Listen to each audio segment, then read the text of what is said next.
But one of the reasons why we're doing this is not just to increase our knowledge, and notice I said our because every time I go to a training, I learn something new, is for you to learn who your peers are.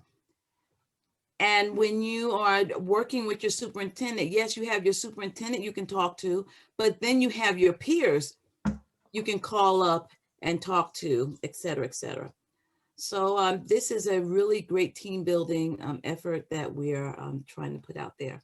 We're going to do this again another time, but welcome to the training. I love you guys. Thank you for what you do. You don't get paid for it, and we so appreciate you. So enjoy the training, and I will be sitting right here with you learning again. Thank you. Thanks, Jackie. That's awesome. I will definitely be here for the colors training. I always find it helpful to identify some of my traits. So thank you. So welcome everyone. So glad to have you here this morning. I'm going to start this with throw out a disclaimer.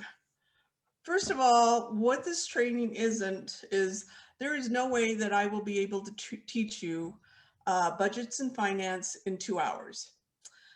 It takes, for Arizona budget and finance, it actually takes years to really master budget and finance. And once you've got it, once you think you have it, all of a sudden the state of Arizona changes it. So, but what I can do is provide you with enough information to identify some of your revenue, where it's coming from, how they determine some of your expenses, where it's billed to and why it's billed that way. So there's a lot of ins and outs of this, and to be fair, this is my favorite topic. I am definitely a budget person. I like data and I like numbers. So if I start getting carried away, it's okay to stop me because I start rambling and because it is exciting to me. So here we go. Okay, so what's that? Sorry, before we begin, can Yes. we have everyone change their display name to show their district? For those of you who have not or maybe aren't familiar, basically what you would do is you go up into the participants window. If you don't see it, you can open it on the bottom toolbar. If you highlight your name with the mouse, you should see an option that says rename. And we'd like you to change your name to include the district that you represent. So something similar to what you would see for mine.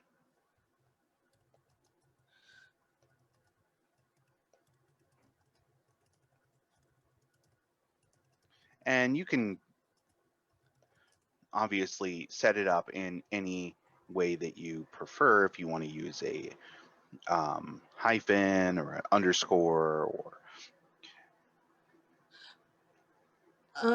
I just saw, Jackie, I just saw your message. She's asking that we take a moment and introduce ourselves and just let everyone know what district you're coming from. So Teresa, you want to go ahead and start? Sure. I'm Teresa Lynn Rawls, and I am from Pierce Unified School District. Okay. Jenny? I'm Jenny Cosby, and I'm from the Sonoyta District, the Elgin School. Okay. Awesome. Rachel? Oh. Okay, we can't hear you, Rachel. Just Okay, now there we are. There you are. Rachel Garza from the Wilcox Unified School District. Okay, Hi, Jackie. Andrew? Well, I'm from the Alfreda Elementary. Okay. William?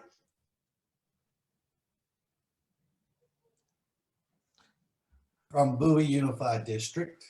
Okay, Brad. Good morning. I'm Brad Harrington from the Fort Huachuca School District. Great. Jamie. Jamie Goldsmith, also from the Fort Huachuca Accommodation School District. Susan. Susan Holcomb from Elfrida Elementary District.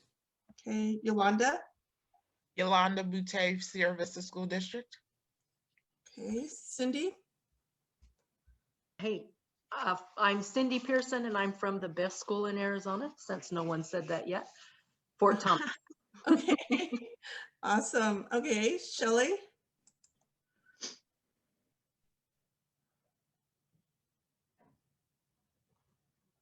Oh, okay, here, Derek.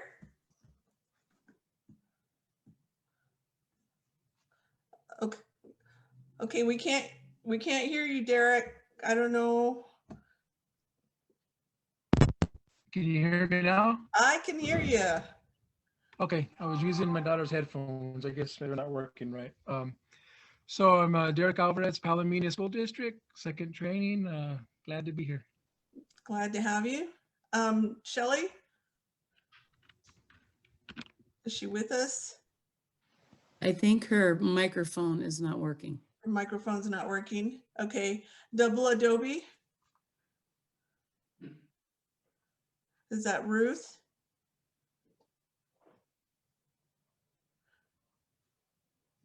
Okay, we can't hear you, Ruth. Kim? Good morning, Kim Robinson from Sierra Vista School District. Welcome. Are you there? Double Adobe. Okay, hopefully we'll get those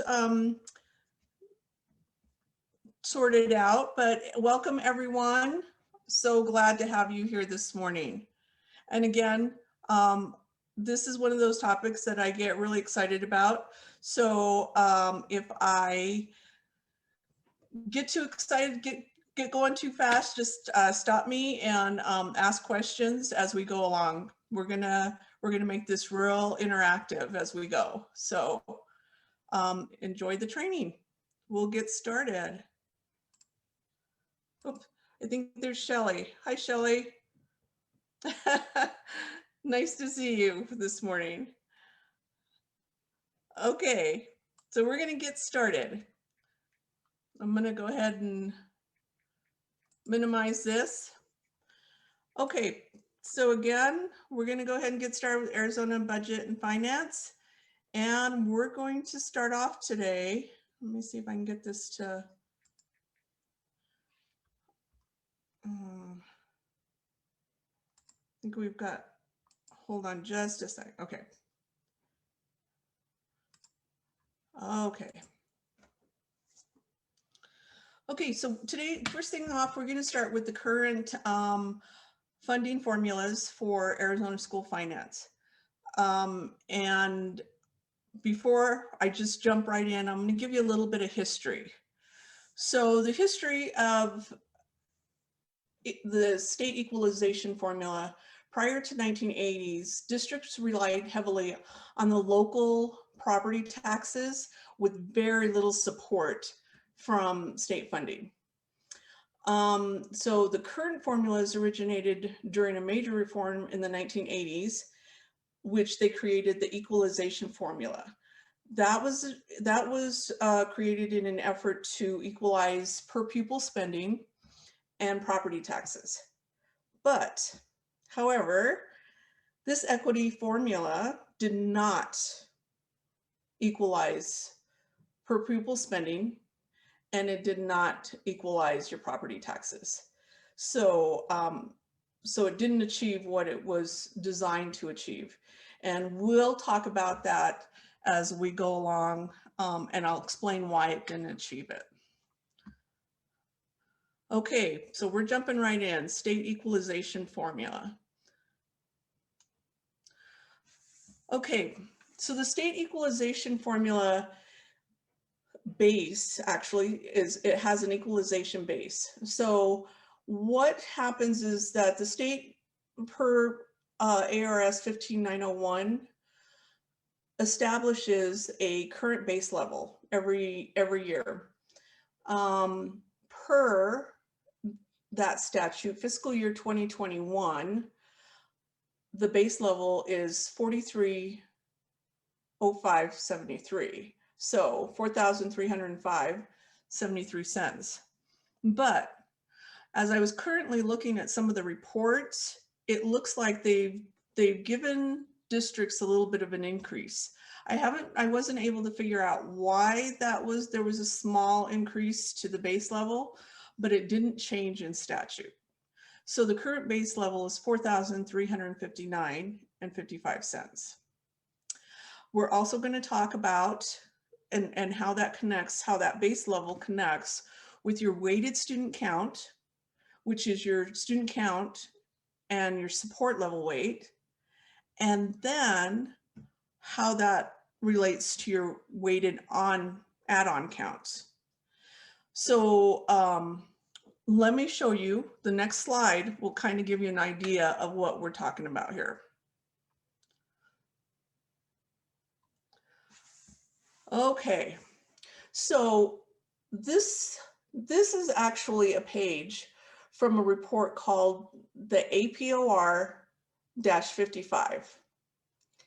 And this page is from Benson Unified School District. So throughout this, anytime you see this equalization formulas, this actually came from Benson's report. And this is the current fiscal year 21. So when I was talking about, I'm gonna see if I can, okay. So here, up here is your student count.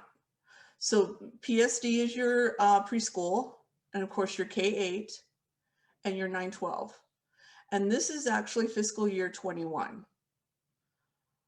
They give you fiscal year 20, and they show you the difference.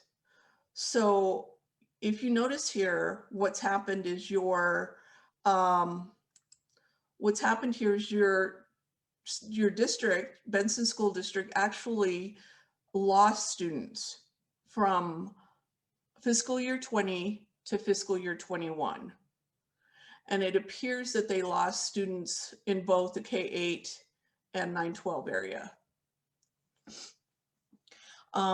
As we work with these numbers, you're going to see that your K-8 and your 9-12 numbers are your current fiscal year.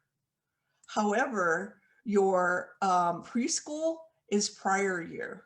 So sometimes you'll see this is current year, but in the other formulas as we go along, you will see that at some point it will change to prior year calculations.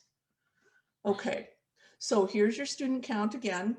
This is your weighted student count right here, okay? So this is a normal weighted count for your preschool. They'll weight it at a 1.450. Yes. Hi, James. How are you today? We're gonna be pretty interactive here. So yes, Jenny, you had a question. The base level comes from the state, so that is correct. The state establishes your base level. So so your base level weight also comes from the state calculations. They've established how much they will weight your preschool, your K-8, and your 9-12. So they multiply it and you come up with a weighted student count. We will be working a lot with the weighted student count, which is the 1,396.767. And then we go on down below here. This is now our add-ons. This is not just a basic weight. This is now your special education weight. It is your ELL.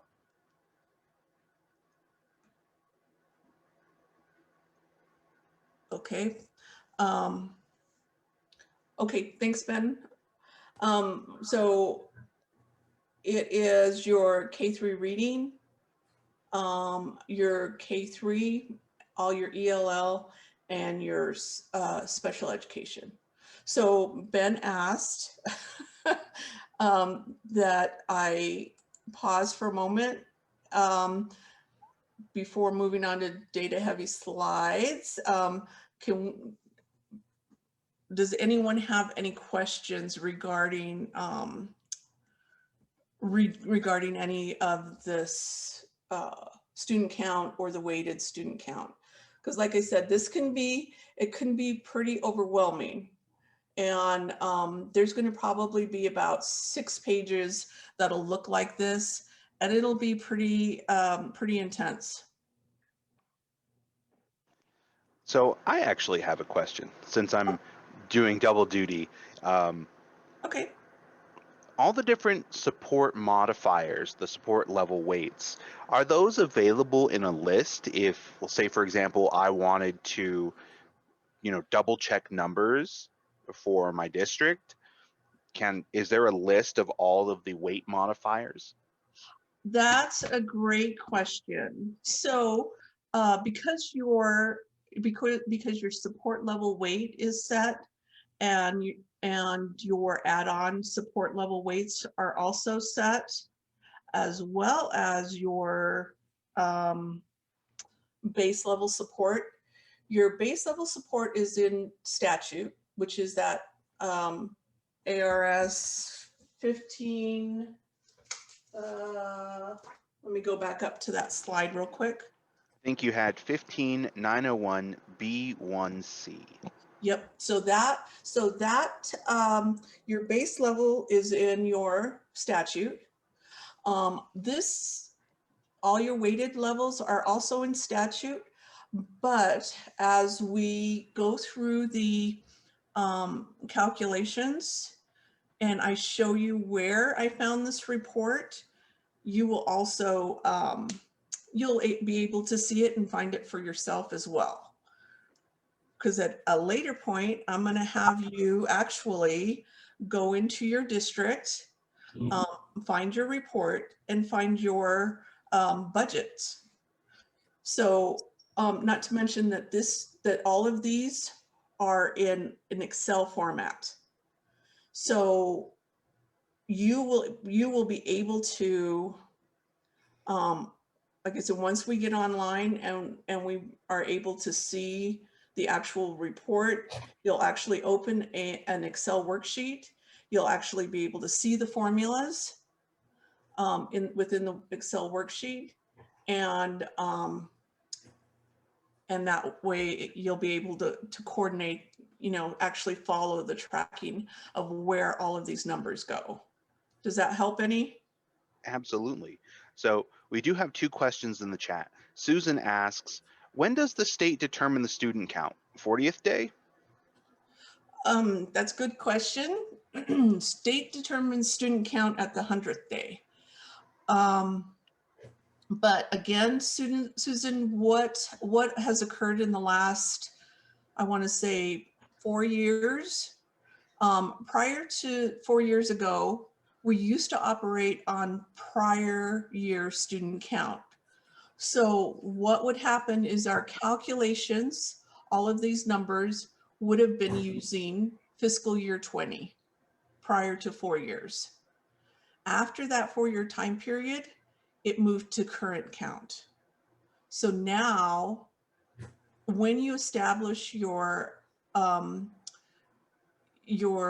budget, before you go to, you develop your proposed budget, you're going to basically estimate what you believe your numbers are going to be.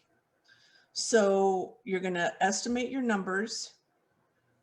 In December, that's your first required budget revision.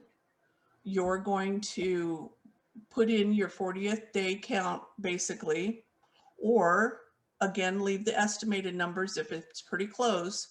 But after your 100th day, you should really revise your budget again even though your next budget revision isn't due until May, what I would tend to do is I would make another budget revision probably in about March. So that way I could make any kind of adjustments that needed to be made prior to May. And again, it's because there's other reports that you'll be able to look at that says, you know, my numbers are off. I need to fix them. And I'll be able to show you that at the end of the training, only because I didn't put that in here. Because like I said, I can tend to keep going in many different directions, but I will go ahead and bring that up.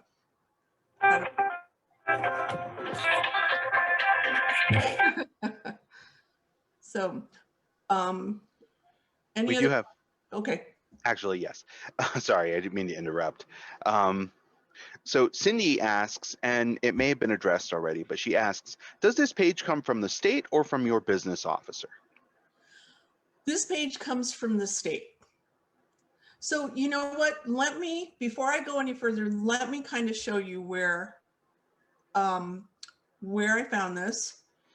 And then we're going to come back and I will, and at a later point, you're going to do the same. So, so let me,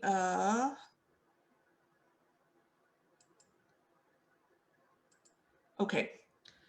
So I'm going to move forward in the slides here for just a moment. Okay. I don't want to lose you here. But I'm going to move us forward.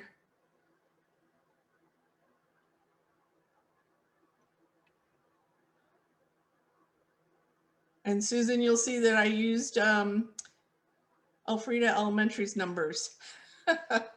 Okay, at some point. Okay, so this is actually the link that I will be showing you. Let me take you just, and again, I'll walk you through this again later. This is where I found it, and I can see any district's numbers. I can see anybody.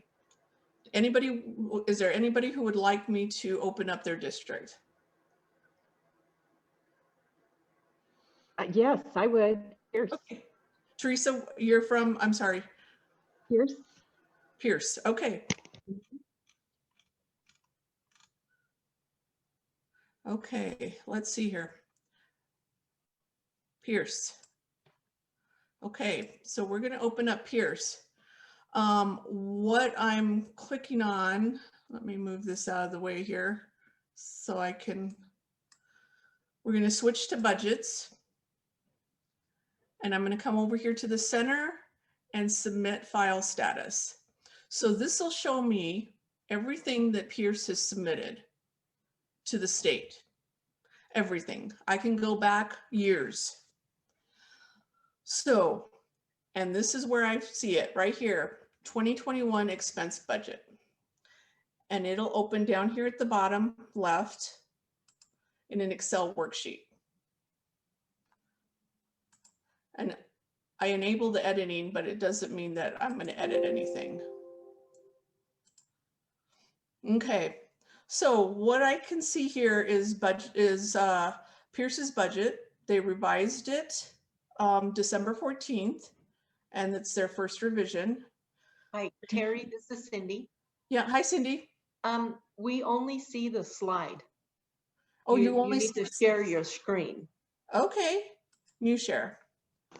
Okay, sorry about that.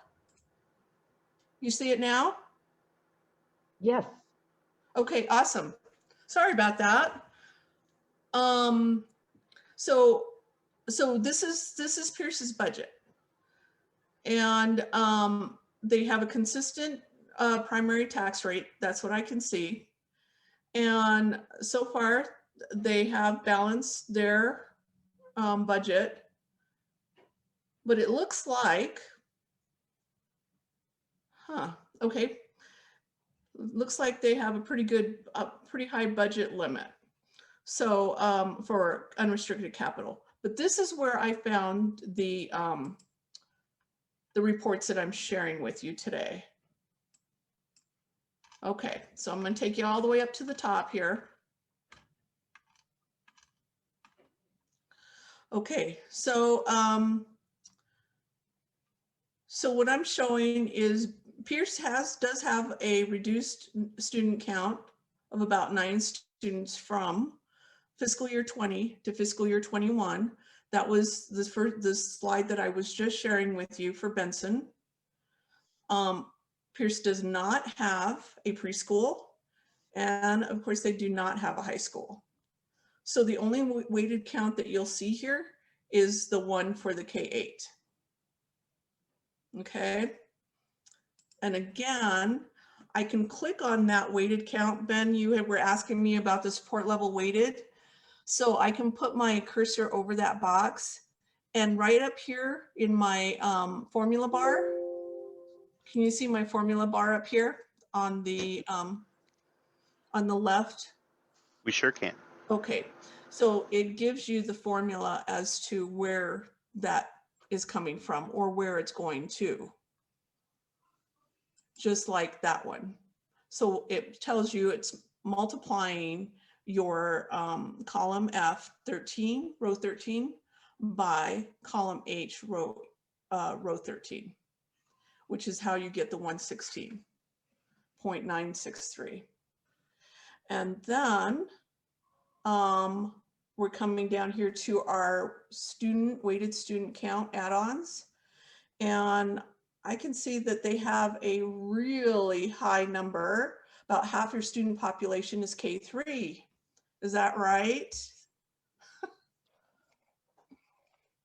So, Teresa, Yes, that's right, huh? Yes, it is. Yep. So you have about half your population that's K3. How fun is that? I like it. Okay. And so then we can see that you have some ELL students, and we have some SPED students. So this is a good thing to observe. Any questions in looking at this page in particular? I do. This is Teresa. We have a preschool, so I was just curious why that wouldn't show up. Okay, so did you just start your preschool? No, we've had it for 3 years I've been there and prior. Yep, I can see your prior number. Okay, so for some reason, your preschool numbers are not being counted. Okay. What I'm guessing, okay. That's something I can just ask about. Yeah, I'm trying to see if I can get to the, so in your, definitely ask your person, your business manager, whoever's doing your budgets, why our preschool count isn't in there, because that'll definitely increase your state equalization funds. Okay. Okay. Thank you. Oh, you're welcome. Very cool. Anyone else have any questions?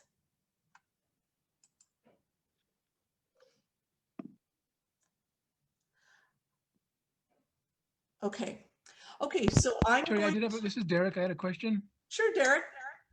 On the supported level weight, for instance, on I'm looking at K3 reading, I see the 0.04. Is that the percentage that they give for each student to out of the budget?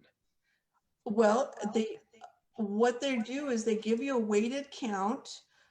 So they're going to add on to your 42 students that you have, 42.565 students that you have in K3, both K3 and K3 reading, and they give you an additional 1.703 students. So it gives you a little bit more funding to help with those K-3 students and their K-3 reading program. K-3 reading actually is a separate budget that you have to develop and send to the state, along with a move on when reading, plan. So those are all connected, but it's additional funding for your district. Yes. Okay, all right, thank you. You're welcome. Okay, so are you guys ready to, we're ready to move back? So I'm going to close out this screen here and close out the state. Okay, and I'm going to take us back. Okay, I'm going to take us back to where we were. Okay, so we're back at Benson Unified. And again, we are working with some big numbers, but we talked about our student count, our weighted student count, and our add-on.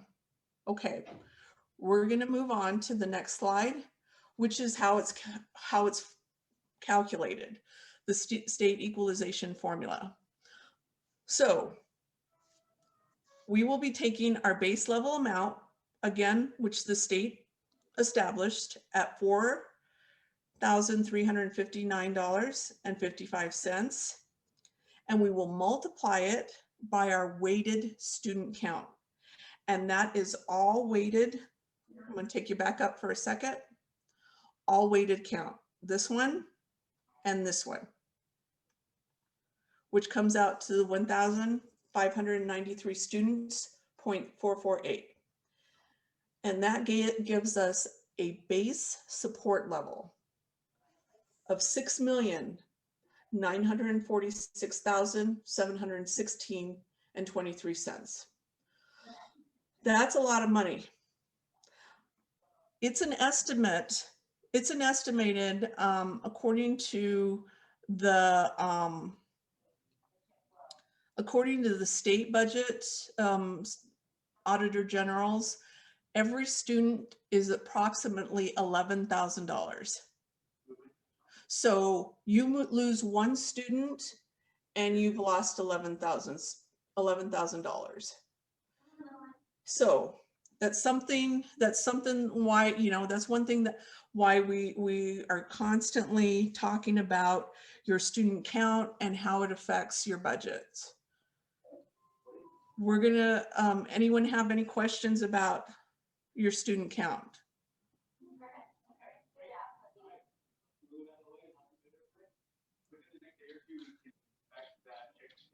Okay. Okay, so I am going to move on to the next slide. The one thing that, the one reason I chose Benson Unified was because in one of the things that are affecting all of our districts right now is that many of us were not online. We were not doing online instruction.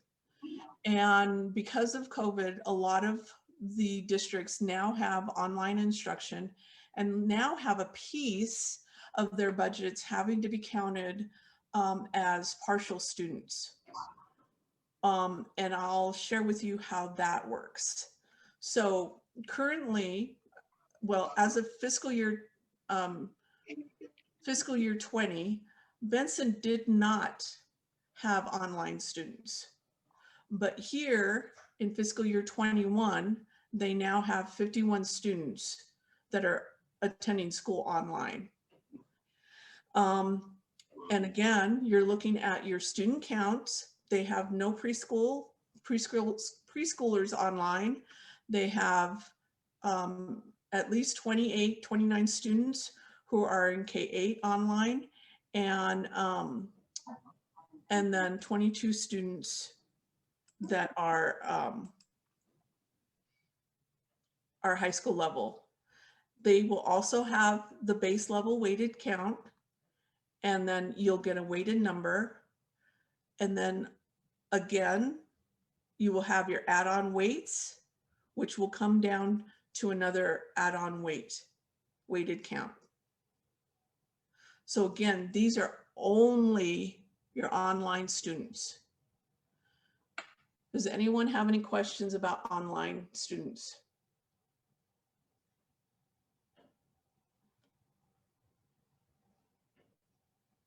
Okay, so I'm going to move on to the next slide, I think.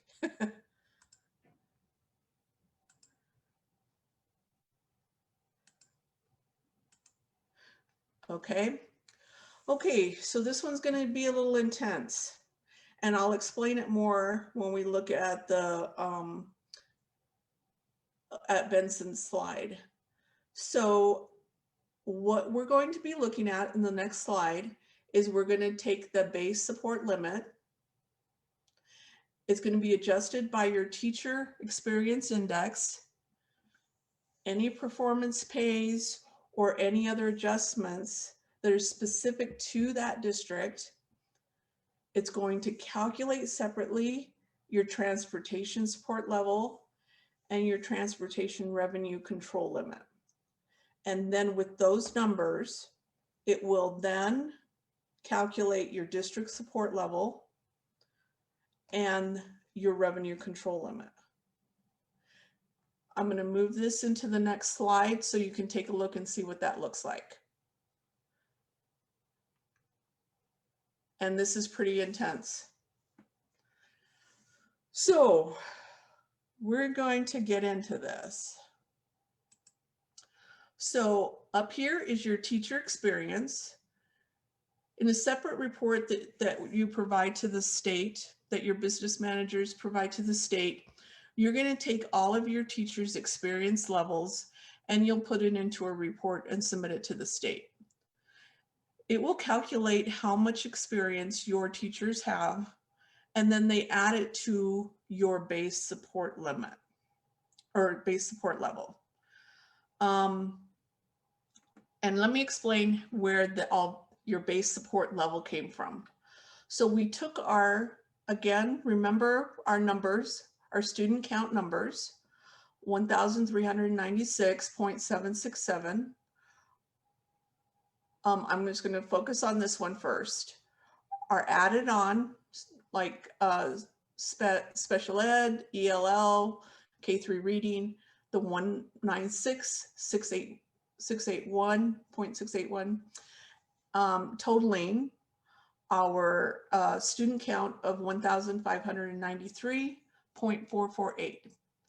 And then your online students, again, your weighted count of the 65.419, your add-ons of the 8.553, and your total of 73.972. What you see here differently is a 0.95. And what that means is that these students are only being calculated at 0.95. They're not being calculated as a whole student. And that's because they're not in school.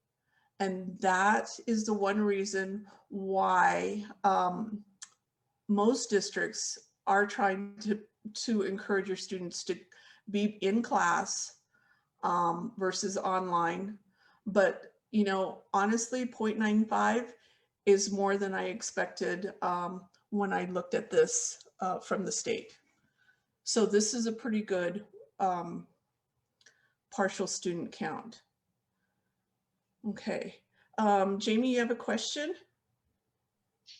I do. Just to go back real quick to your teacher experience index. So does that mean that, because you said taking all the experience levels and adding that to the base support level, so does that mean increased experience translates into higher dollars for a district? Yes.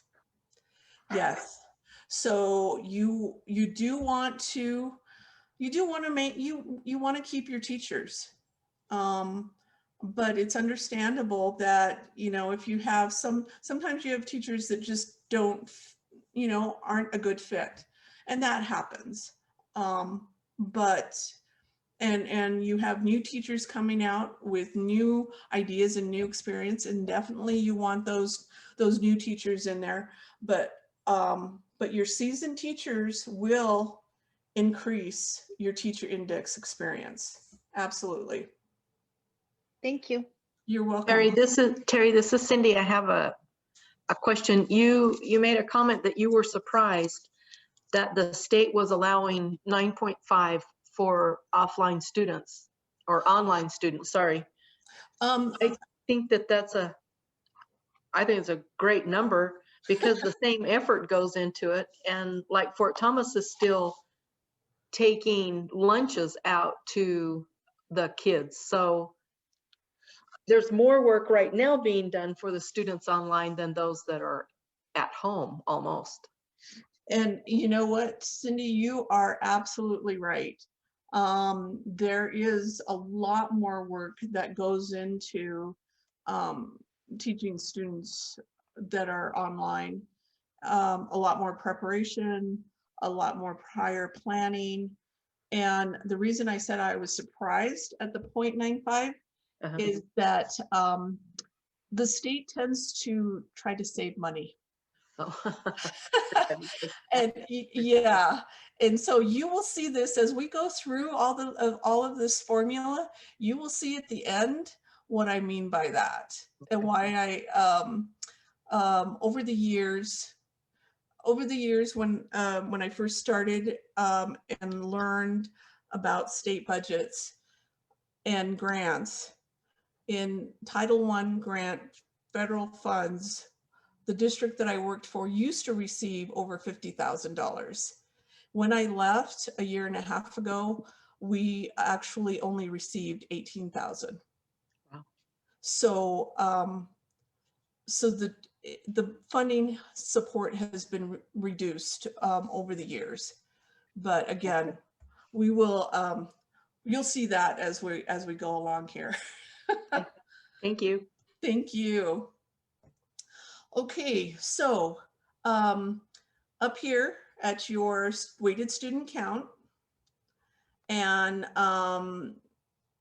we've got a total of your students.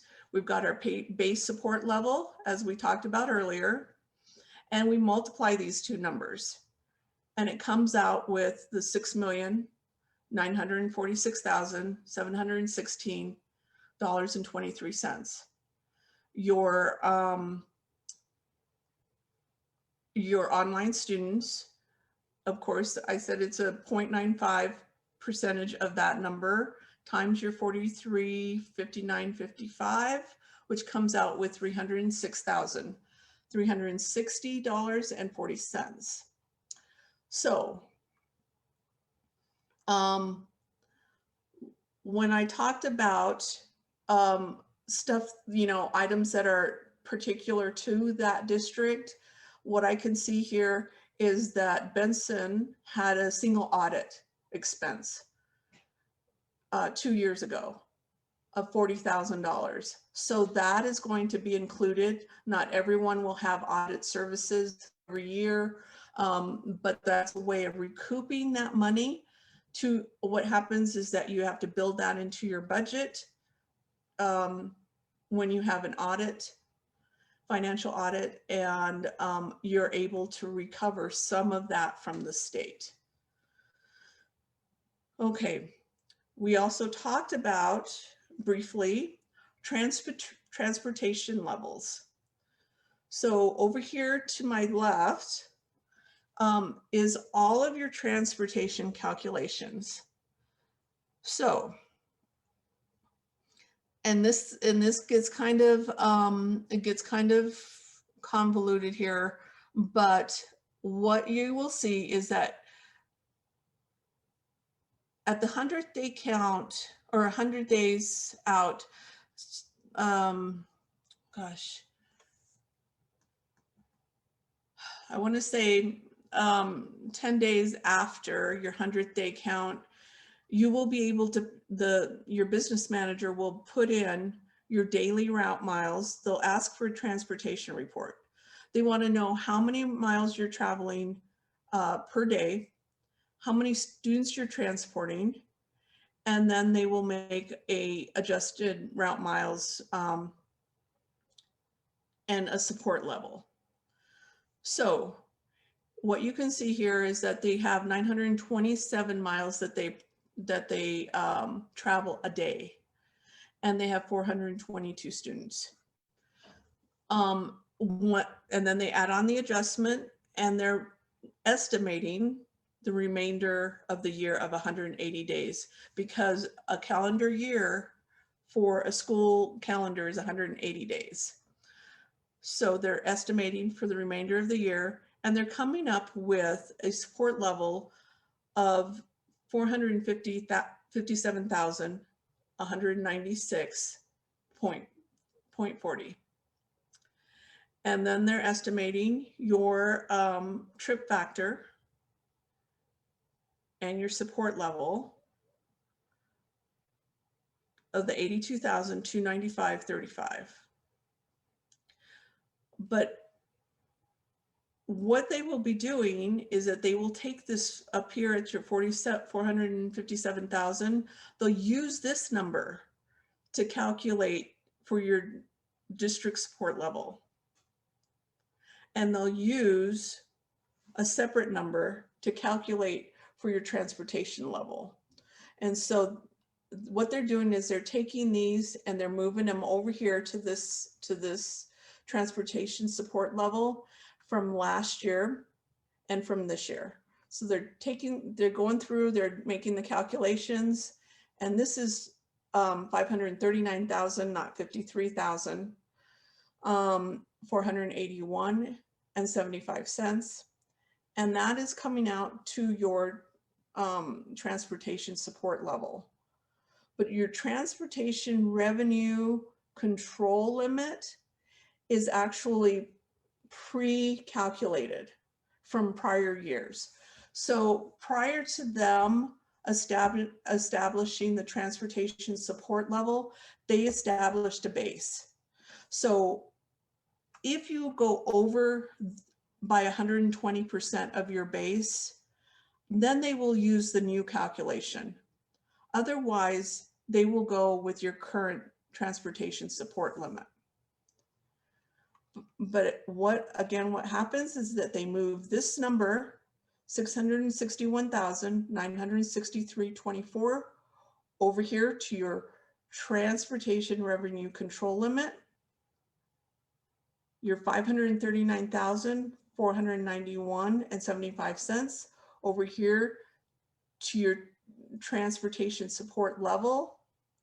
And I think I said limit. Yep, I did say limit on this one. Okay. And they will use these to calculate your district support level and your revenue control limit. So let me show you how that works. So they're taking your add-on, these two numbers, plus and they're bringing your $40,000 down here, and they're bringing it right here to your base support limit of $7,320,082.71. That will remain consistent. This is the same number.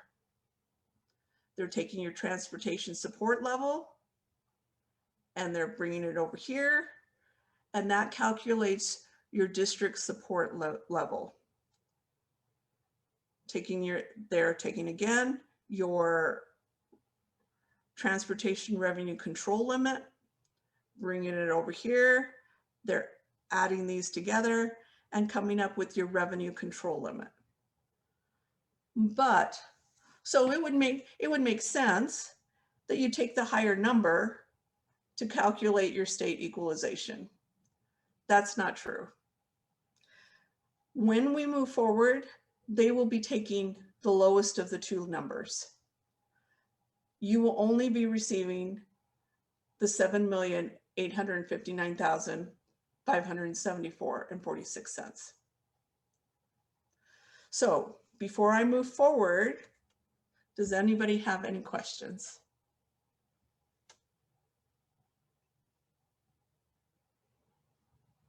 Okay, nobody overwhelmed yet, so okay. I have a question. Okay. It's probably, I don't know. I don't know the difference between a district support level and a revenue control limit. I don't understand what that means. Okay, so so basically what they're telling us is that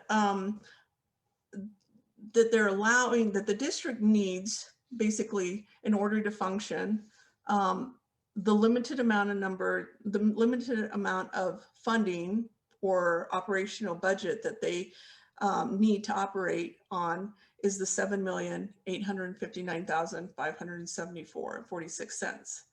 But the revenue control limit is the maximum number that the district needs to operate.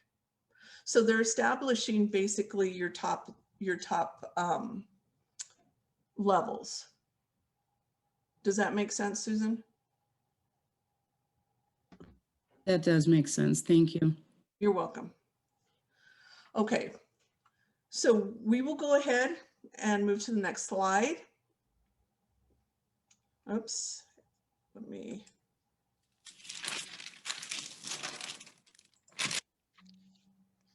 Okay, so the next slide is actually, will take you into the next portion of the formula. And the next portion of the formula is your unrestricted capital, or what they've now called it is the district additional assistance. Prior to the district additional assistance, we used to have unrestricted capital and capital funds, or small capital funds. So we actually had two capital portions of our formula that we were able to draw from. They cut that out, and now we only have one. And that, again, that took place probably about 4 years ago. So your unrestricted capital are used for purchasing or leasing items, such as property, buying vehicles. And where this money comes from, it's part of your state equalization assistance, which is why it's part of your formula. It's also part of the tuition that you may receive from your from other districts. That money also comes from property taxes and other interests and on investments. So that's where your revenue for your unrestricted capital comes from. But let's take a look at the portion of your equalization assistance. So, and before we go to that next one, these are some of the expenses that can be used for your capital funds. So you have land, building, improvements of lands, labor, furniture, furnishing, athletic equipment, computer software, vehicles, textbooks, instructional aids, library books, bonds, payments of principal and interest bonds, and anything that emergency related to pupils. What I do want to say about your unrestricted capital funds, or your DAA funds, is that that number will increase. Doesn't mean that you have it doesn't mean you have the cash to support it, but you have what they call the budgeting capacity. So I will talk about budgets versus cash in a little bit, but keep that in mind. I mean, I can have a whole lot of DAA funding, like I can have $1 million in DAA funding, but I don't have $1 million in cash in there. And so I can't just spend it, or I can, but I can't. So we'll talk about that a little bit more. I have a quick question. Sure. It's Rachel. On the expenditures, some of them are capital, some are non-capital. Is it still at $5,000 for capital and less than that? And What, is it broken up into line items? Does everybody break it up into line items, funding? How is this equalization formula put into place? Okay, that's a great question, Rachel. So all of the expenditures you see here are budgeted under capital. And so they are part of your line items. And when you talked about the $5,000, that was your, gosh, I just lost the, it's the, it's your bid, going out to bid. So if you're going to purchase a vehicle, for instance, under capital, that of course is over $5,000, your $5,000 limit, and which means that you have to go out for bids to do that. And but basically your $5,000 is your limit without having to go out for bidding. Okay, so if you're purchasing textbooks, is it looking at the cost of each individual textbook or as a lump, and library books and things like that? So it's a lump sum. So so your textbooks in particular, what usually happens with textbooks is that several books are provided as an option, say for math. Your superintendent and your curriculum director has taken a look at the available textbooks. They've kind of decided which ones they'd like to go with, but they have to display them for review by the public. So the public can weigh in, parents can weigh in on the curriculum that is being presented to the students, and then the curriculum director and your superintendent makes a recommendation of which textbooks they want to go with, and then they also do the proper bidding process, because textbooks are not cheap, and they give you the full, as a board member, they will give you they should give you an idea of how much the textbook that they want will cost, and how much the others will cost as well. But you know, hopefully they'll make that recommendation that they feel is best for your students versus just the cost. And if you have enough capital funding to support that, then it's justifiable to purchase what it will be beneficial for the overall educational progress of your students. Okay, but I'm assuming textbooks aren't in much use anymore, as mostly online, or different schools different, or? You know, different schools are definitely different. Before I left my last district a year and a half ago, I purchased up-to-date current 2021. It was actually, they were doing the newer version of all of math, language arts, and we had everything current before I left. So, and they were actually textbooks print with the support of online instruction. So you can have instruction that's a combination, and realistically that helps your students.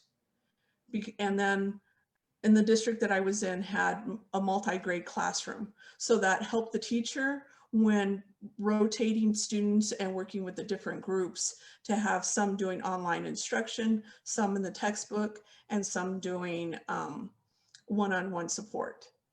So it definitely is up to the environment that you're dealing with, how your school operates, and you know, and the teacher and how they operate as well. Okay, thank you. You're welcome. Anyone else before we move forward? Okay, so this is your district additional assistance calculation. Okay, so this is a lot of information as well, but we will break it down into pieces again as far as our district student count. Remember, I told you that we will use the prior year number for preschool.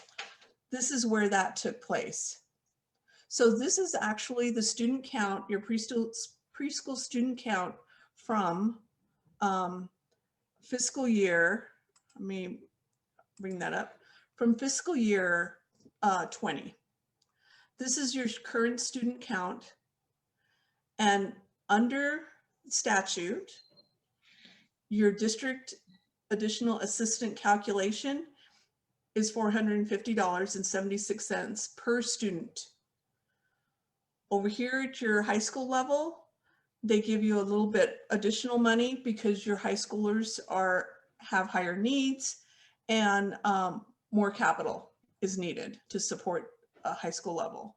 So then that's multiplied by your count, and we come up with these numbers for a total of $617,439.94.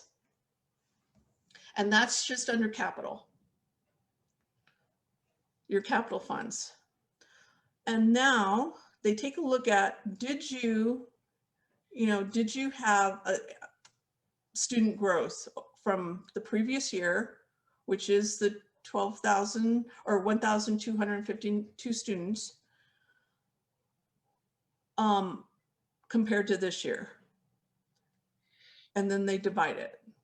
So it does show a 1.049, a little bit of, that's your actual student count, and that's your previous actual. It shows that there was a little bit of an increase.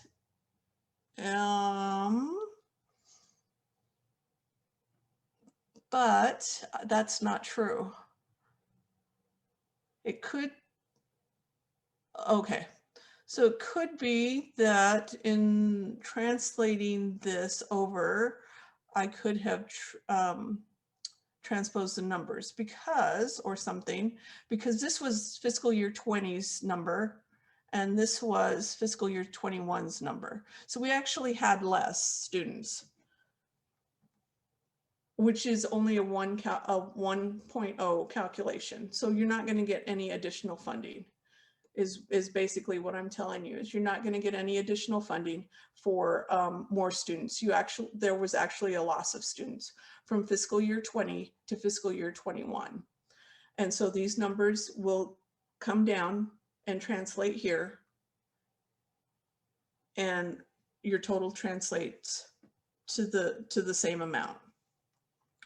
But again, like I said, high school students need a little bit of extra support, especially when it comes to textbooks. The state will give an additional $401.75 per student for textbooks. Or I'm sorry, 401 students, but they'll give an additional $69.68, sorry about that, per student, which comes out to the $27,993.94. And so they add your total to your additional textbooks support, and it comes out to $645,433.88.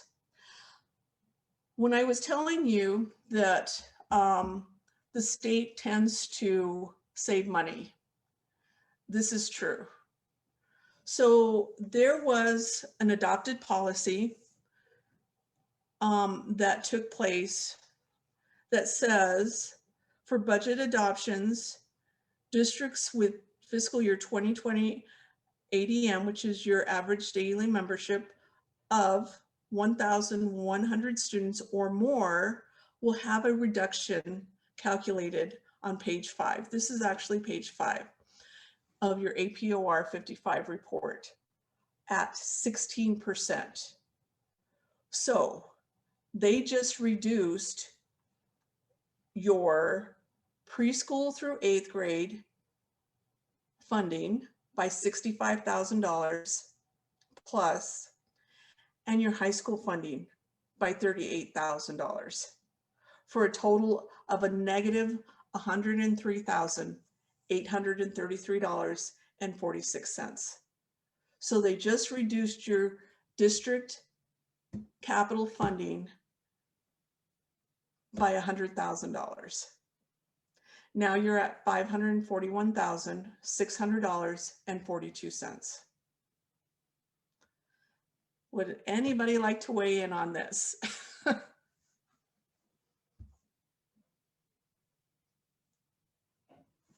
Nope. Okay.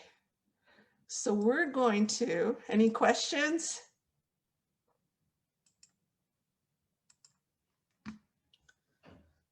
Okay. Anybody have any questions? Hi, Yolanda Boutte, Sierra Vista School District. So if the DAA adjustment was a negative 65, and you add the 65,467 with the 38,366,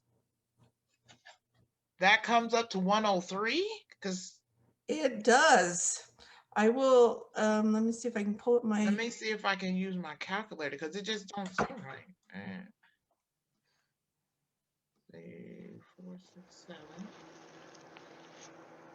plus 38,366. Oh, it does. It does come up to that. Yep, that's a lot of money. Mm-hmm. Yeah. So, okay. So that's how much they've reduced your district additional assistance by. So we're going to move on to the next slide.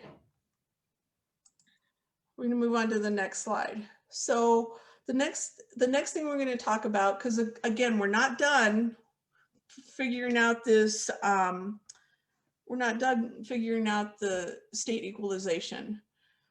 We're going to have to talk about the qualifying tax rate. Qualifying tax rate is a statutory primary property tax rate used to determine the amount of revenue that will be generated from local taxpayers in support of the basic state aid formula. So basically, the state comes up with the qualifying tax rate, and that's what they believe that your taxpayers should be responsible for. So let's see what happens now. So here we are. So now we're looking at our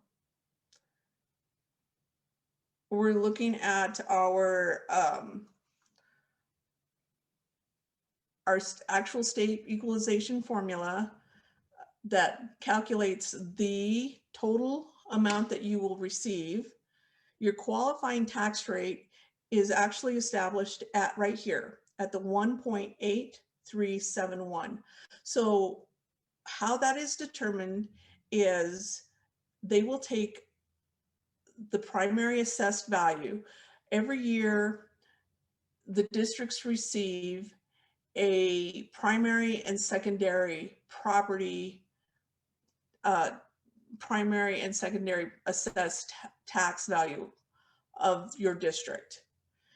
And in Benson, the value of their district is $72,712,141.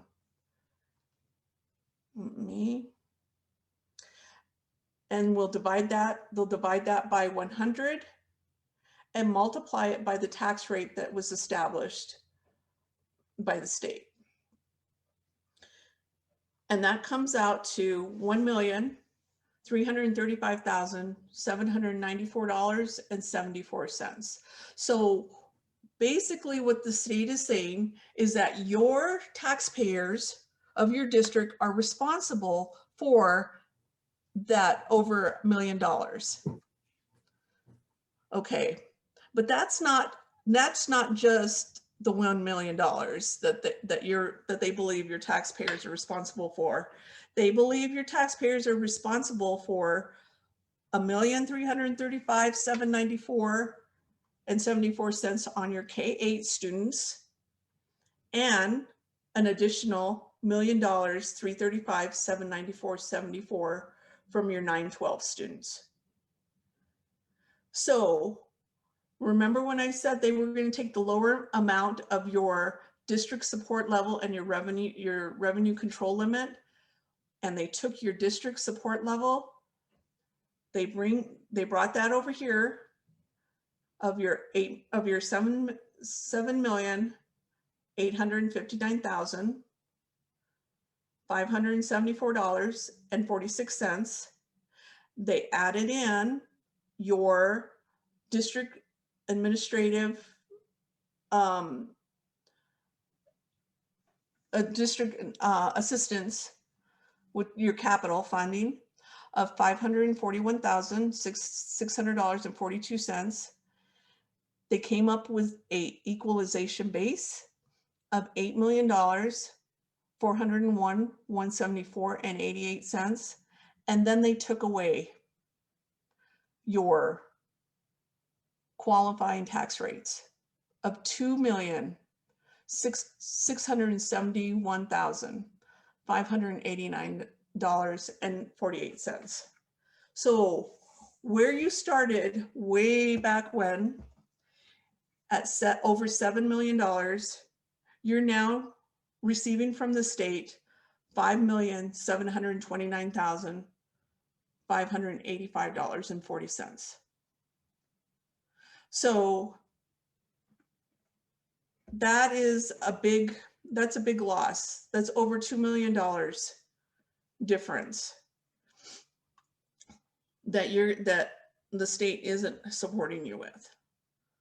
Does anyone have any questions regarding this slide or the calculations?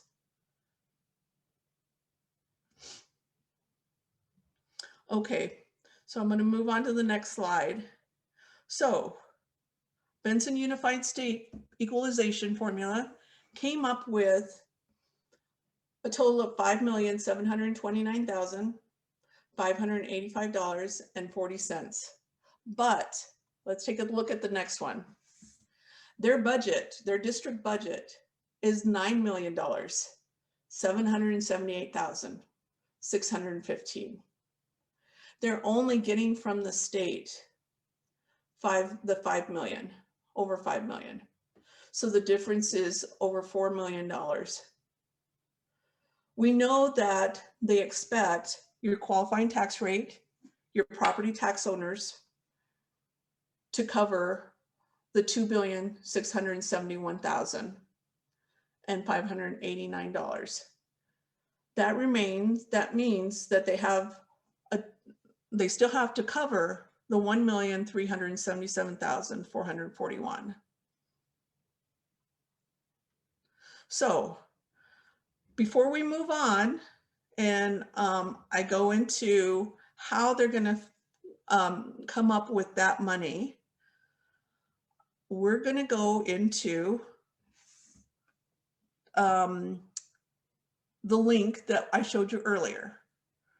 So let me go ahead and demonstrate again where I was, and I'm going to let you all click on that link. When we come back, I'll let you click on the link.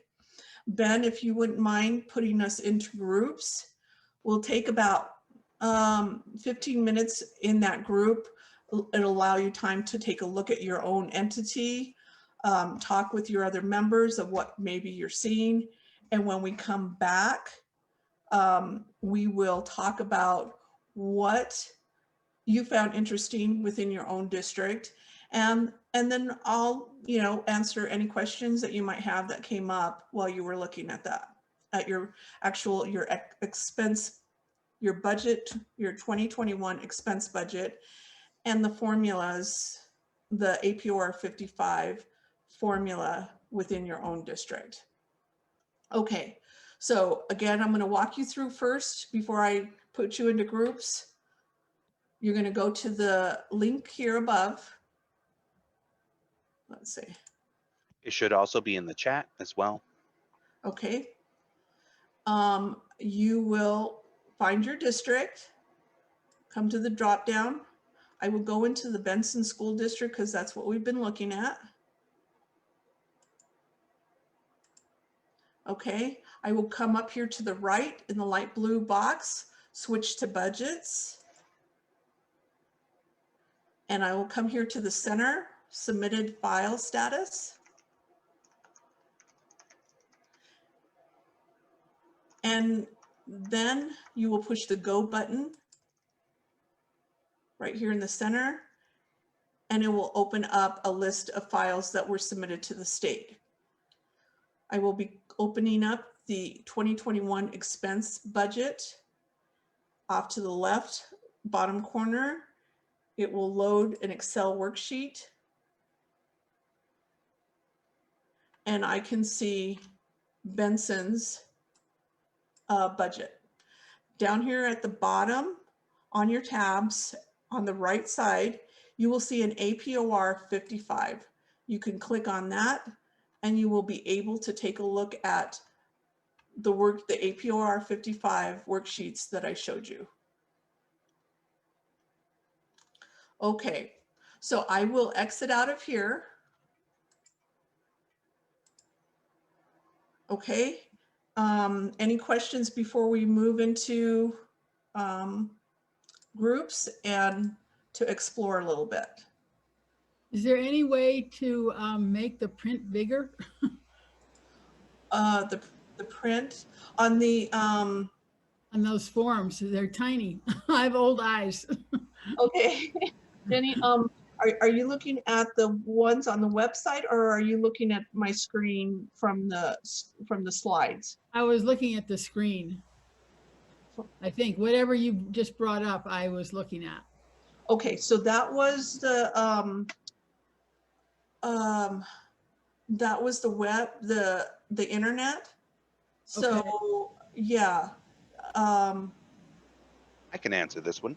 Okay, go ahead. If you hold down the control key and push and tap the equals key, that will actually zoom your web page in just a bit.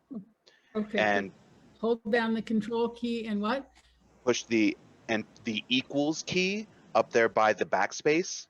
Okay. And that'll zoom you in. And this is likely to also be a challenge in the Excel spreadsheet because it tends to be, I'm looking at it right now and the text is quite small as well.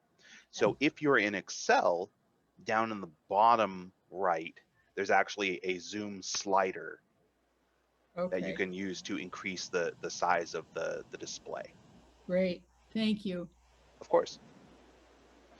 Thank you. Of course. So I am not seeing, Terry, I'm not seeing a breakout groups option. Okay, how can we? I am not certain if that is. Okay, I see it on my screen. Okay, so I may need to be, you may have to transfer host to me. Okay. And then I'll make you co-host. Okay. Okay, thank you very much. I sure do. All right, I'll go ahead and start. Would you like me to wait?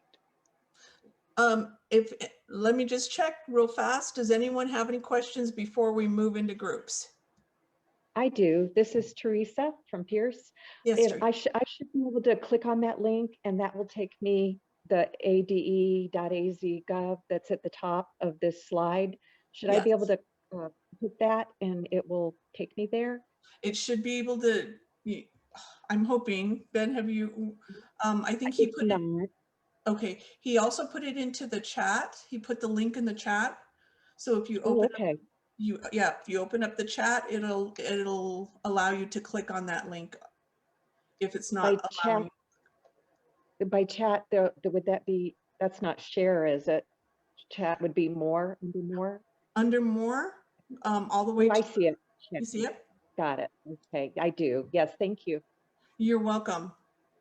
Okay, So we will break out into groups. I will give you 10 minutes. So we will be back here at 10:35 and we'll find out what everyone found about their district. All right, ladies and gentlemen, you'll be getting a notification for your room shortly. Please go ahead and follow that notification.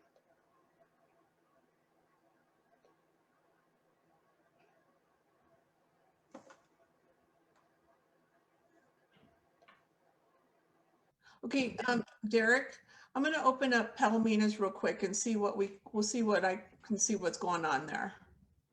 Okay. Okay.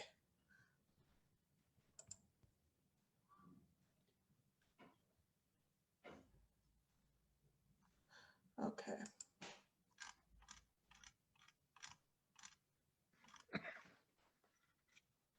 Okay, so there's Palomina's. You may have to share it again, I think, the screen. Oh, okay.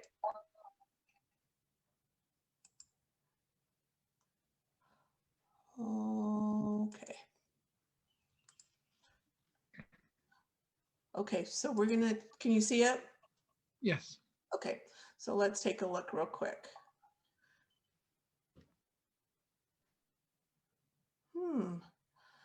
Oh, okay, so something happened here. They've got a different revision here. So let me see what that looks like. That could be something that the state's not picking up here. Okay, so when you and I were talking, you said that so you're actually what Palominas is receiving is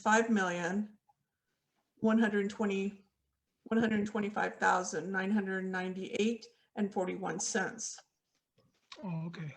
Okay, so your budget though, looking at your budget for Palominas, which is right here, is 10,725,629. Oh, wow. Yeah, so it's doubled what you're receiving from state equalization. Okay. So I know everybody's just barely getting back from the breakout rooms. Is there anybody that's on right now that would like me to pull up your district and that you may have had questions?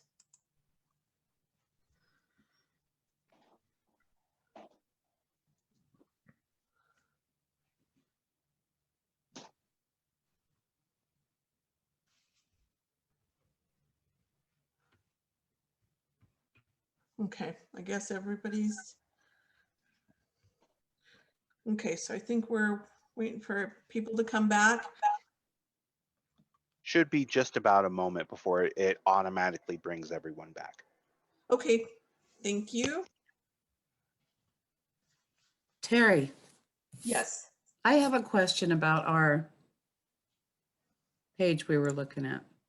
Okay. So on line down under the qualifying levy on line 203 of that document, it has a number under PSD 8, but it also has a number under 912, 9th through 12th grade. We don't even have a high school. So Okay. why is that number there?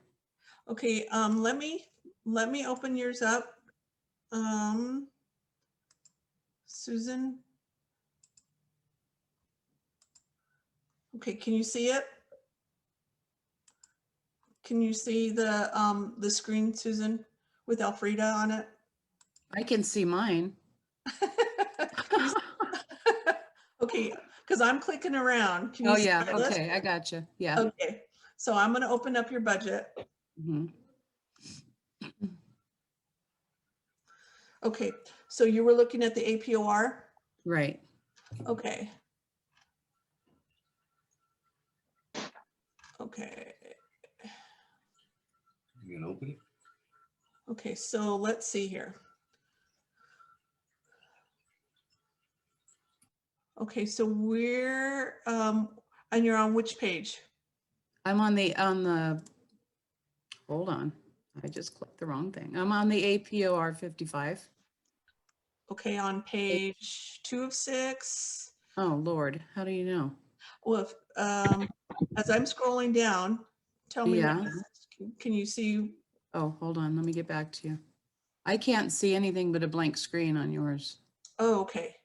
Oh, okay. Let's see. Let me make sure I'm sharing here.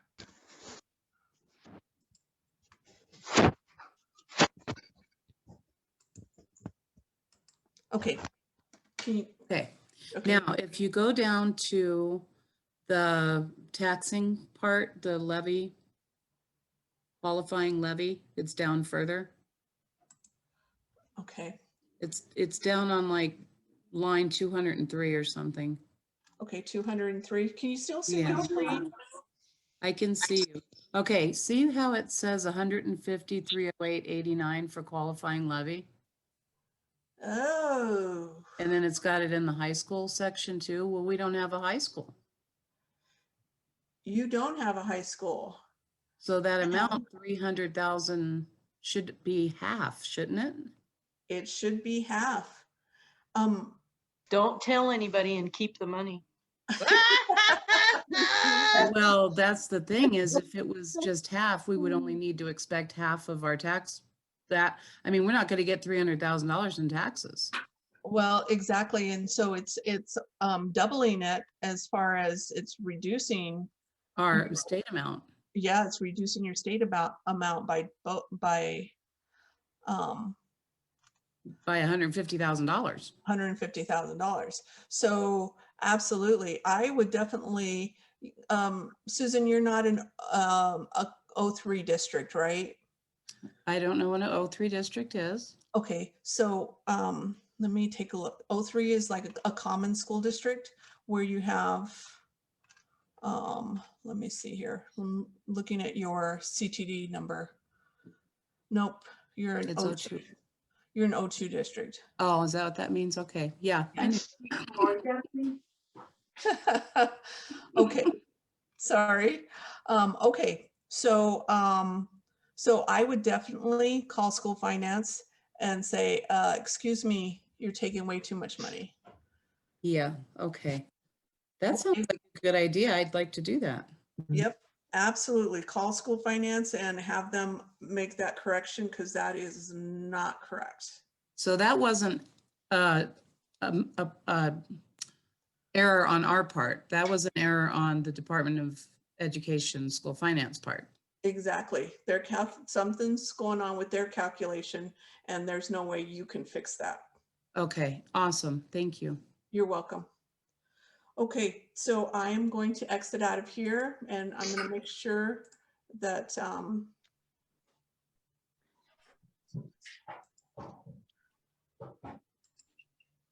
okay.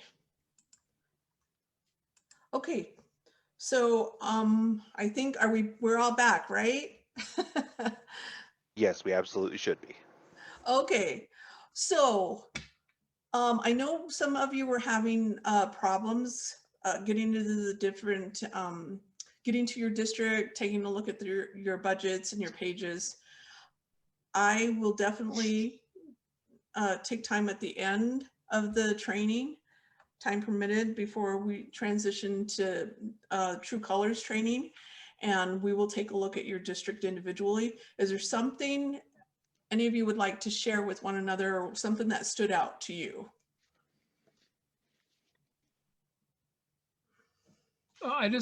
Thank you, Terry. I just wanted to say that I was very interested to see the number of our, as I mentioned in the breakout room, of our teachers and the experience. Just because that's, we have, as I mentioned, we have some teachers that have been there for 30 some years, and that's awesome but I didn't realize that it would bring down the percentage so much when you have your new teachers coming on. But that was something I wanted to see, just for a small school district. I was surprised to see it at 1%, thinking that we had so many teachers that have been there for a long time. That was surprising for me. Absolutely, it does. I mean, absolutely, you want to keep your seasoned teachers, but it's always good to have those new teachers, and it does, you know, it's not going to go less Where your than, lunchbox and your water bottle? And your jacket? it's not going to go less than a 1.0. But to having it a little bit higher than a 1.0 does add a little bit of more funding to that state equalization number. So, and then as some of you entered the room and I was clicking on Elfrida, Susan picked up something on her report that shows that they were calculating state qualifying tax rate levy against their 912 students. Well, they don't have 912 students. They don't have a high school. So it should not have been calculated. And that is actually, in my understanding of what I know from budgets, is an error on the state's part. And that happens. I mean, they're Excel worksheets and that happens.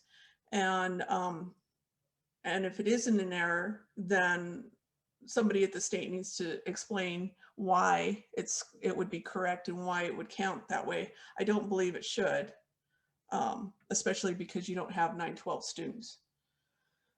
Anybody else like to share before we take a break? Okay, so let's go ahead and take a break. How about we come back at about, how about a 5-minute break? A little bit, who needs a little bit longer? We're okay with 5 minutes? That's good with me. I'm fine with that. Okay, so we'll take a 5-minute break. We'll come back at, how about 2 minutes after 11?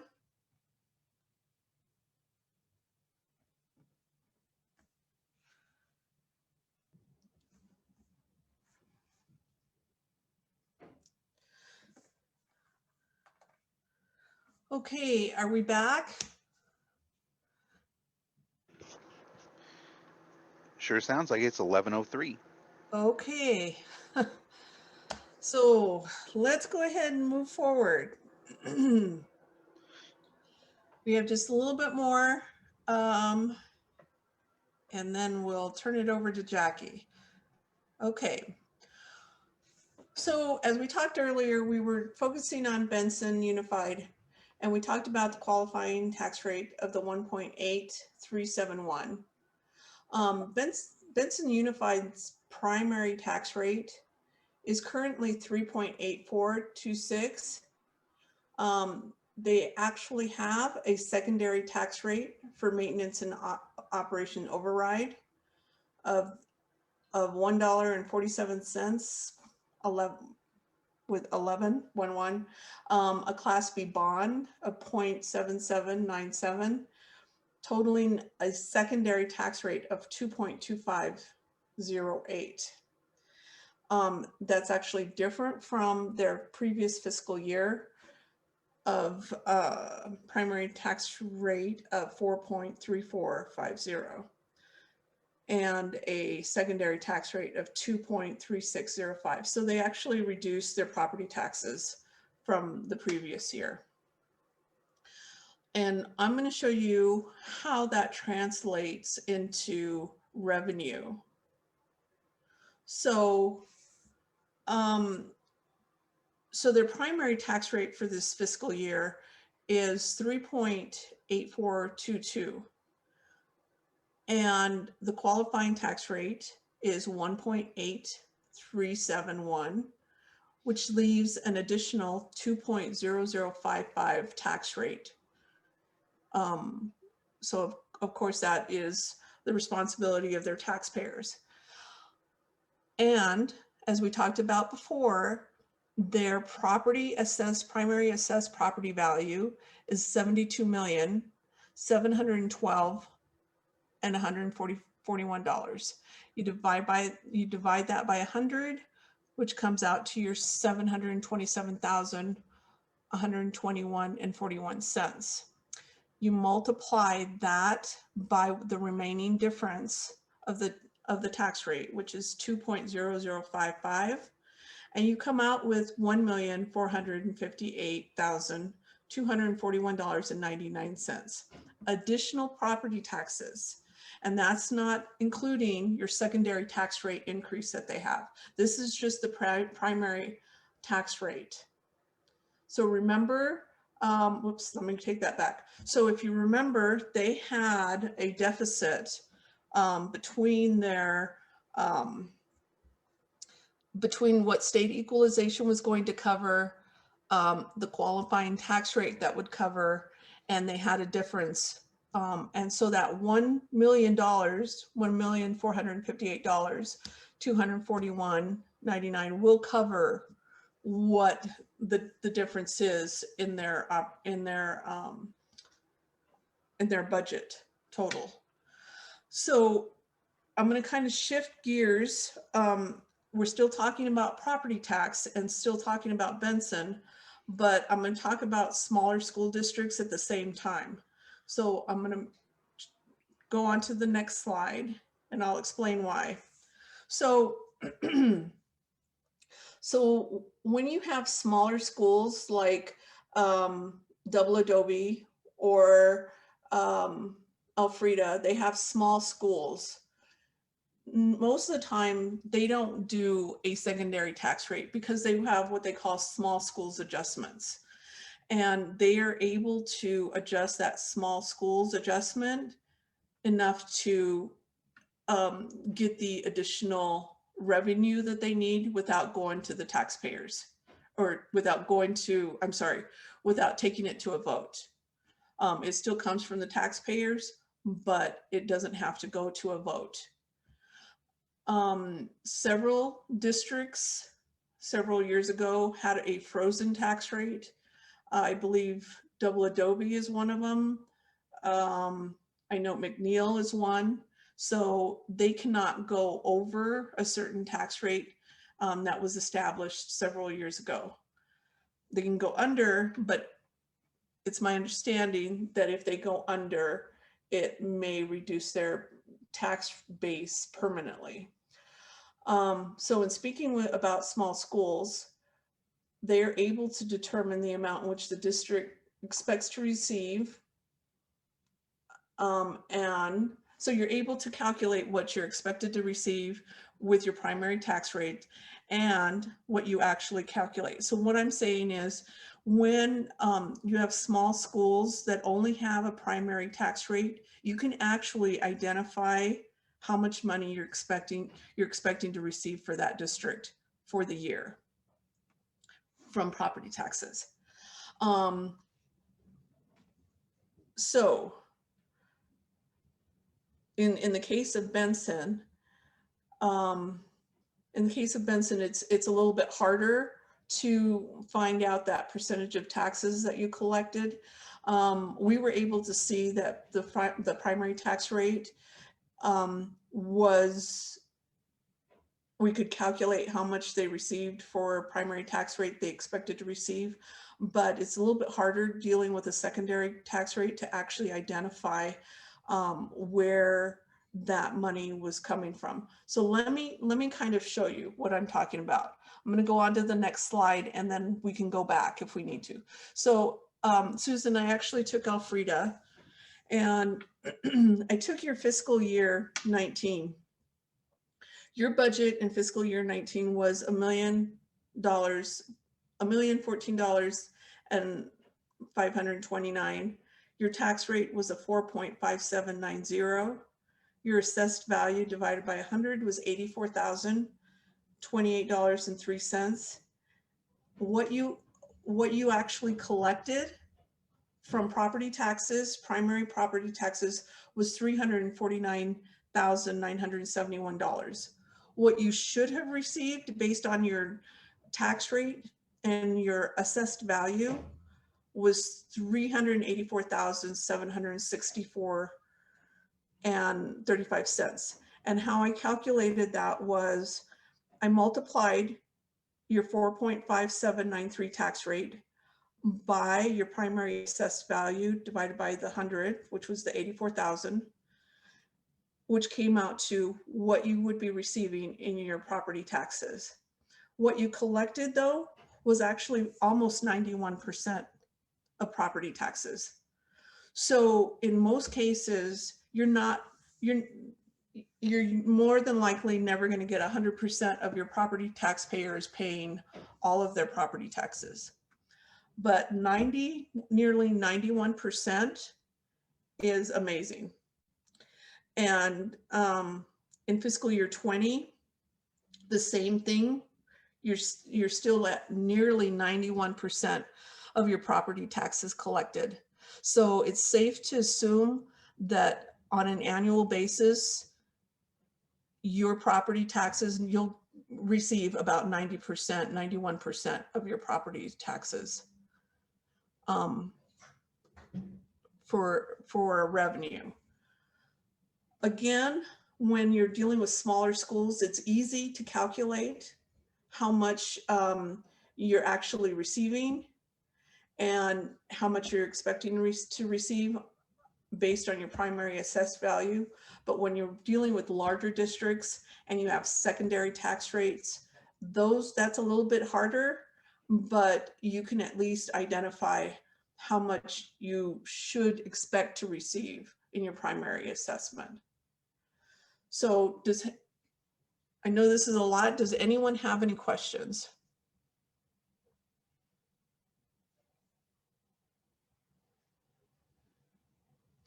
Okay, so I'm going to go ahead and move on to the next slide. So we're going to continue to talk about other revenue sources. So we've identified how much we would be receiving for the state equalization for Benson. We also identified how much property taxes that they are expected to receive, and it clearly covers their budget. Other resources that they should be receiving, and that most districts receive, if not all, well, everyone receives and has available to them. Classroom Site Fund, which is Proposition 301, approved in the year of 2000 and reapproved in 2018, expanding the budget for an additional 20 years until 2041. And that includes, those money go towards teacher-based pay, teacher performance pay, class size reductions, dropout prevention, professional development, and intervention for struggling students. This money is actually tied to an actual plan.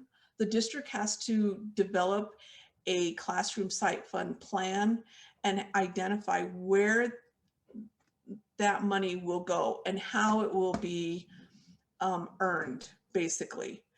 Teachers have to go to professional development in order to gain professional development hours. They have to show a baseline and show progress. This is one area that the auditors take a look at, and they will look at your plan and make sure it's consistent with what you say you're paying out. So if you say that you're going to pay your students additional performance pay for a survey reading excellent, a certain percentage of students of the school performance rated as excellence, and you don't have a way of showing that survey rating or how many people you actually surveyed, then that could count against you. So you actually have to identify how you're going to use this money. Any questions on Classroom Site Fund? Okay, we're moving on with more revenue sources.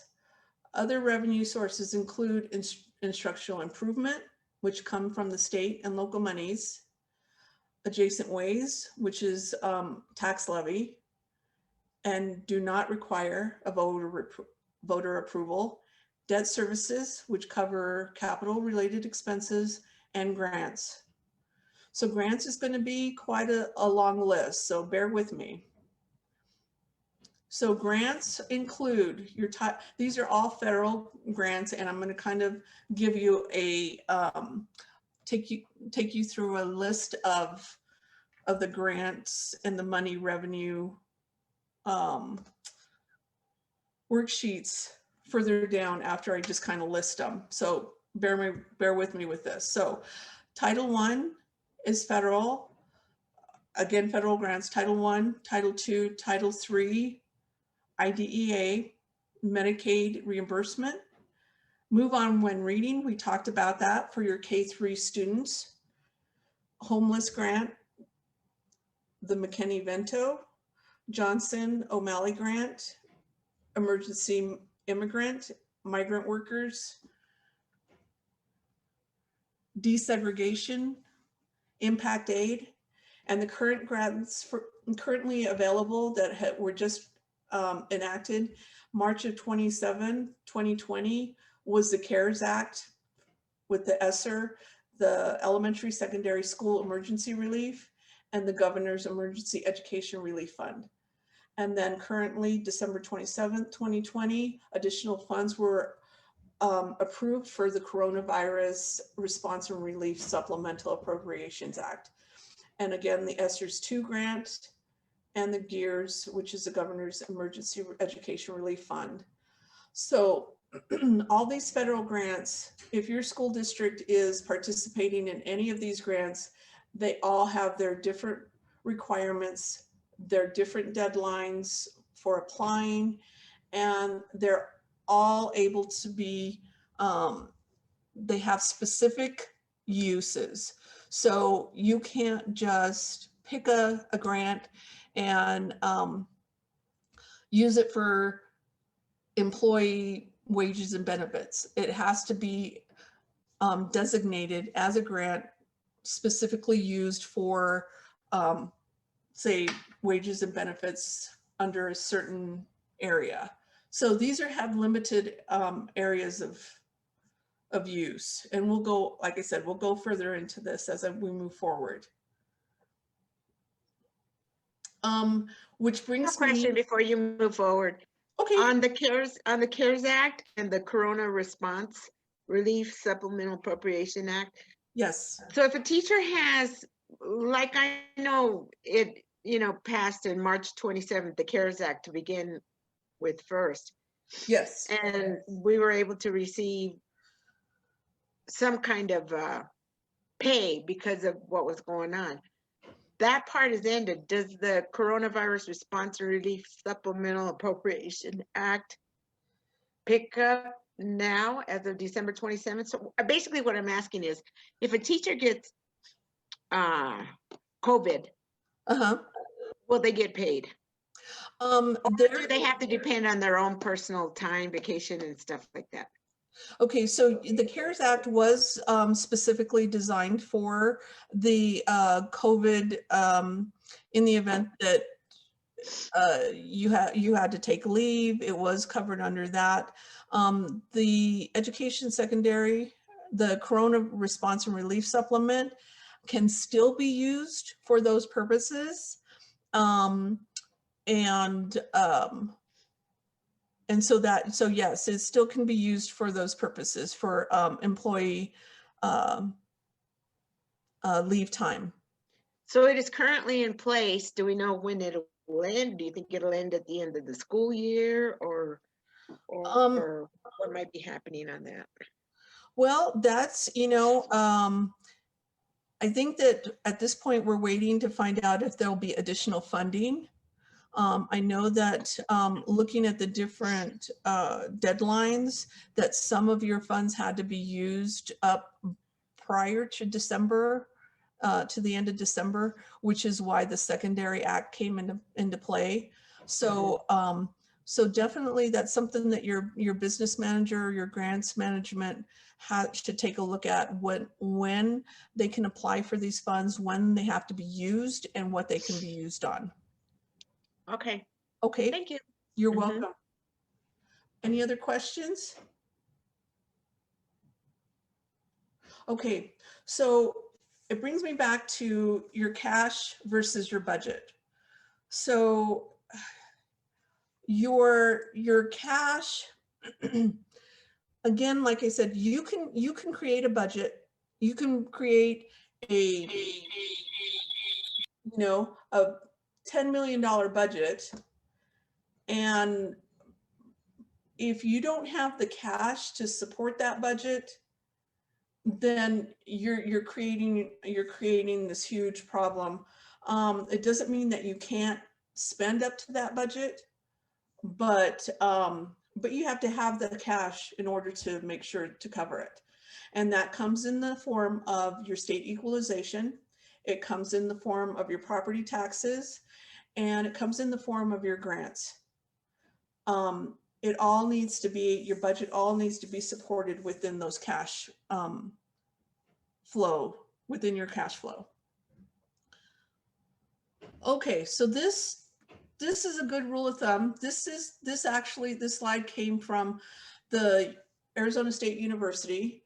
A friend of mine is currently taking classes, and as we were talking about school finance, he shared this with me, and so this was interesting.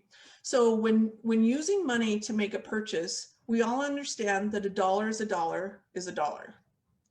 For instance, a silver dollar and a paper dollar both can buy a dollar's worth of food, gasoline, etc. However, in school finance and budgeting, dollars from different funds often have to be used differently. For purposes of clarity, I refer to the monies from the various funds as silver dollars, gold dollars, and platinum dollars, each of which are different degrees of usefulness based on their sources, allowable expenditures, and carryover restrictions. Silver dollars are monies that are very restricted, but in both the things that they can purchase and how much carryover of these funds is allowed at the end of the year. Example of these might include Title III funds. So it might include all of your grants, your federal grants, designated tax credit monies, etc.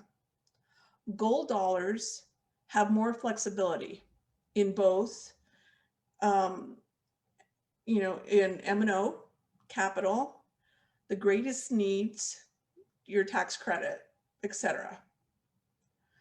And then your platinum dollars. Your platinum dollars are very flexible in they allow expenditures and carryover, like your gifts and donations, your impact aid monies, etc. When choosing which funds should be used in purchasing goods or services, silver dollars should be used first, then gold, then platinum, using up the most restricted funds first.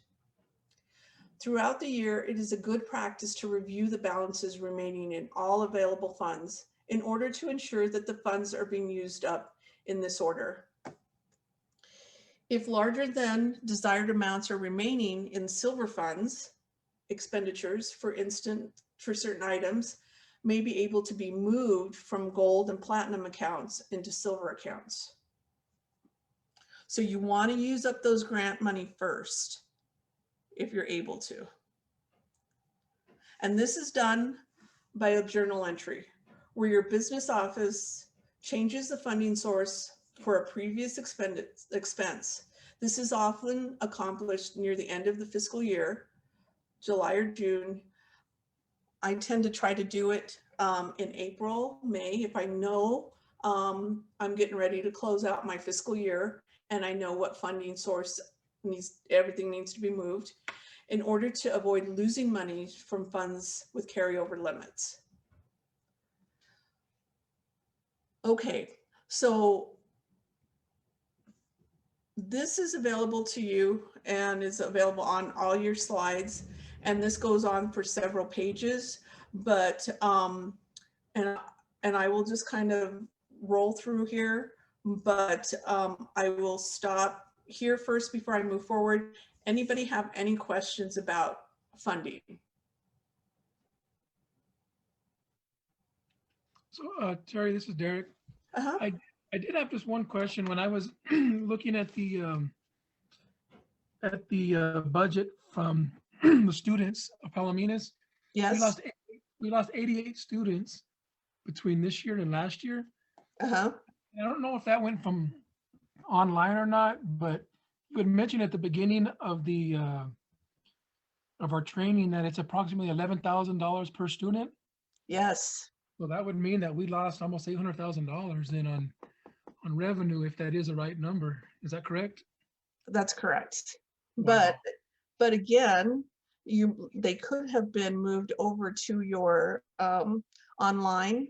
So we would have to take a look at your report specifically, and you and I can take a look at it at the end of the, at the very end if you would like, and see if some of that number moved over to an online type of situation. Okay. Okay. Thank you. You're welcome. Anyone else? Okay, so as we talked about, of course we said your gold funding source is your M&O and your capital, or your district additional assistance, and it has unlimited carryover. It used to be up to 4%. You could carry over up to 4%, but because of legislative changes and situations that have occurred, it's currently unlimited. So you can carry over your entire balance of your budget after your expenditures, minus your expenditures, to the next year. Usually what happens is you can move your funding availability from your budget over into your capital. So say I have $1 million budget, but I know I'm only going to spend 900,000 of it. Well, the other 100,000, I'm going to move into my capital funds, and I'm going to leave it there. That means I can spend, if I need a couple buses, I can spend that money buying a bus, or I can leave it there, because what happens is if you have a smaller budget, say down the road, and you need that additional budgeting capacity, you can kind of toggle between both maintenance and capital. It gives you budgeting capacity. And so that makes it a little complicated, but it gives you available budgeting capabilities. This is Rachel, is that there only for a limited time? Is it part of the relief bill, or how does that work? This is always your maintenance and operation and capital. This is unlimited. Okay. Okay. Mm-hmm. Okay, so again, I'm going to move through these, and these are funds that I already showed you. They're just in a different format. So your classroom site fund, what that looks like. Again, your performance pay, teacher base pay. It shows how it was broken up.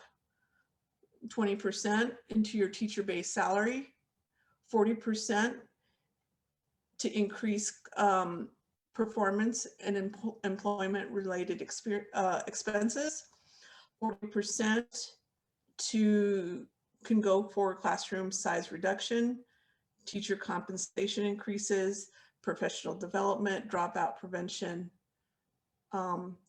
And this is one thing I did not know when I was going through here. It can actually help with your insurance premiums. One of the things that was mentioned in a training I sat through a few weeks ago was that your CARES Act money can also help with an increase of your insurance premiums, which is likely to happen coming up in this next fiscal year because of all of the medical related expenses that have been placed on your insurance companies. So that's definitely something that your business manager and your superintendent may want to take a look at, possibly helping to relieve some of those increases from your classroom site fund and possibly from your CARES or the additional corona relief funding availability. I have a question. Sure, Susan. So for the Proposition 301, when you do your plan, is it not true that 70% of the teachers have to agree with that plan? Yes, your teachers actually should be involved in creating that plan.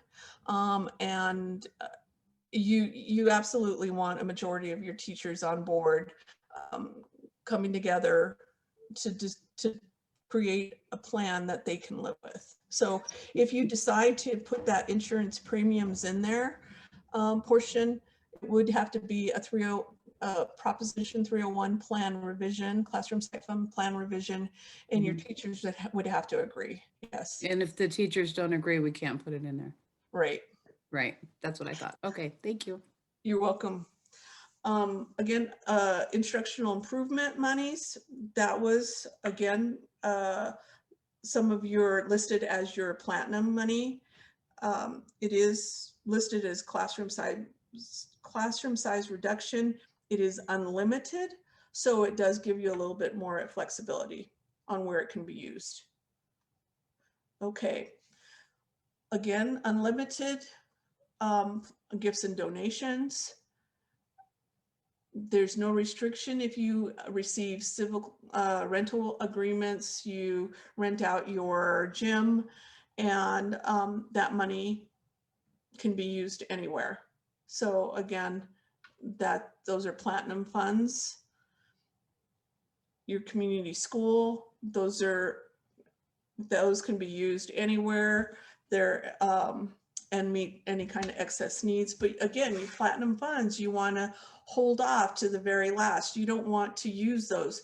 For instance, there was several years back, the school district I was at, there was a fire in the area. We rented out our building because it was during the summer.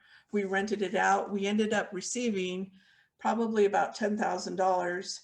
We put those into our revenue, and it sat there. It's been sitting there for years because we won't use it unless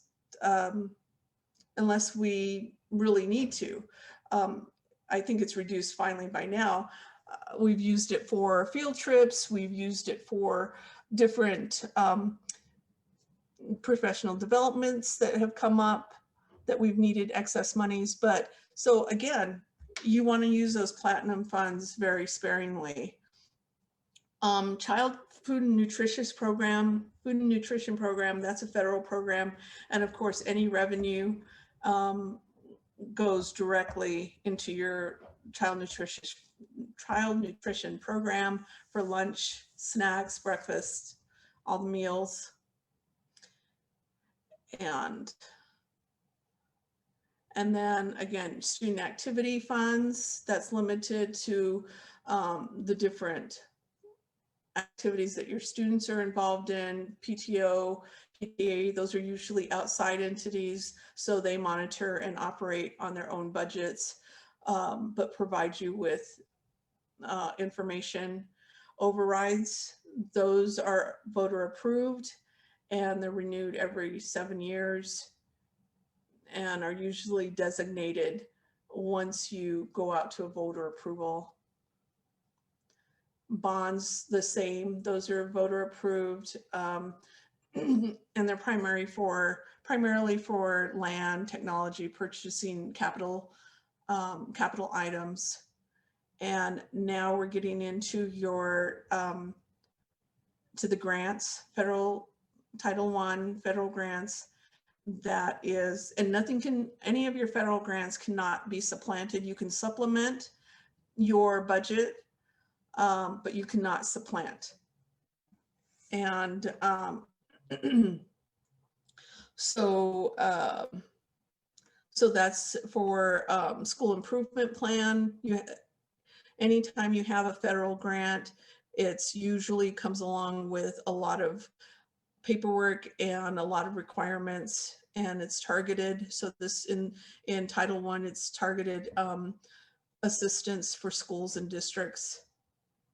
Title II are usually for recruitment, retention, professional development. Title III is your English language learners. and immigrant students. So you can buy supporting materials or anything that supports those programs. Your IDEA and your IDEA preschool are your special needs. And Medicaid reimbursement is basically anyone that has been, say, are on food stamps or cash assistance, TANF funding, and they're allowed a certain reimbursement. Larger districts usually apply for those grants to get reimbursed for low income families. Move On When Reading is again a K-3 reading grant and are designed to help students in grades K through 3. Early Childhood Block Grant are often used in kindergarten and K-3 programs. They are restricted to preschool children who are free and reduced lunch eligible, and mostly for your preschool programs. Your homeless are designed for any students identified as homeless for education and for transportation. Your Johnson O'Malley is usually in an Indian education program, Native American program. Emergency immigrants, if you have students identified as immigrants, or you have migrant seasonal workers, that helps to support any kind of summer program or your migrant students.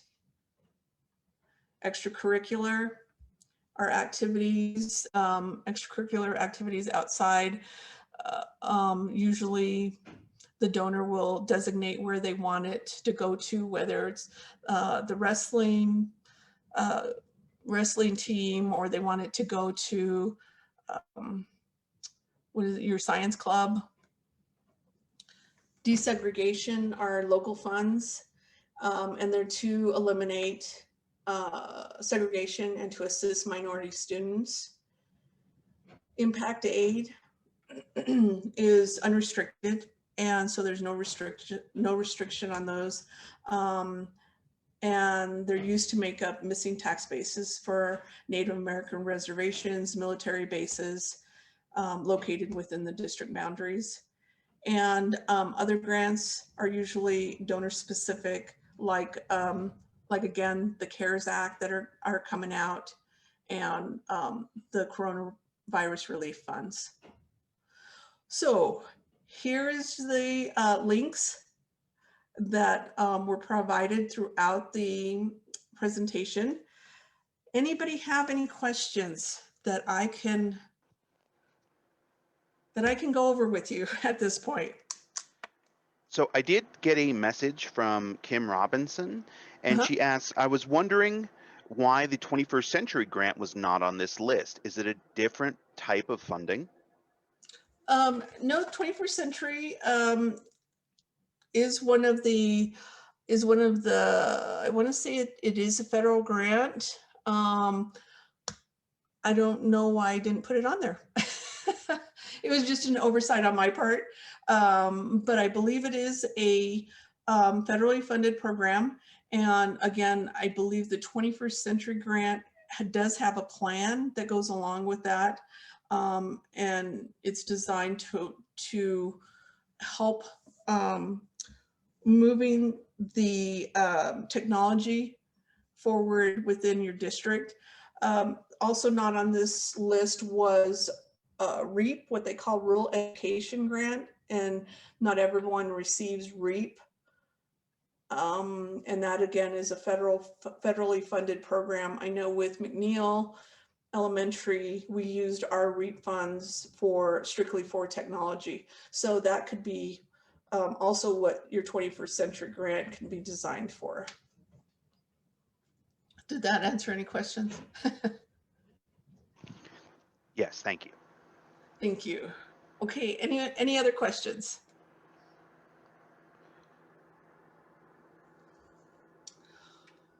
Okay, so thank you all for sitting with me and going through this budget and finance portion of the training.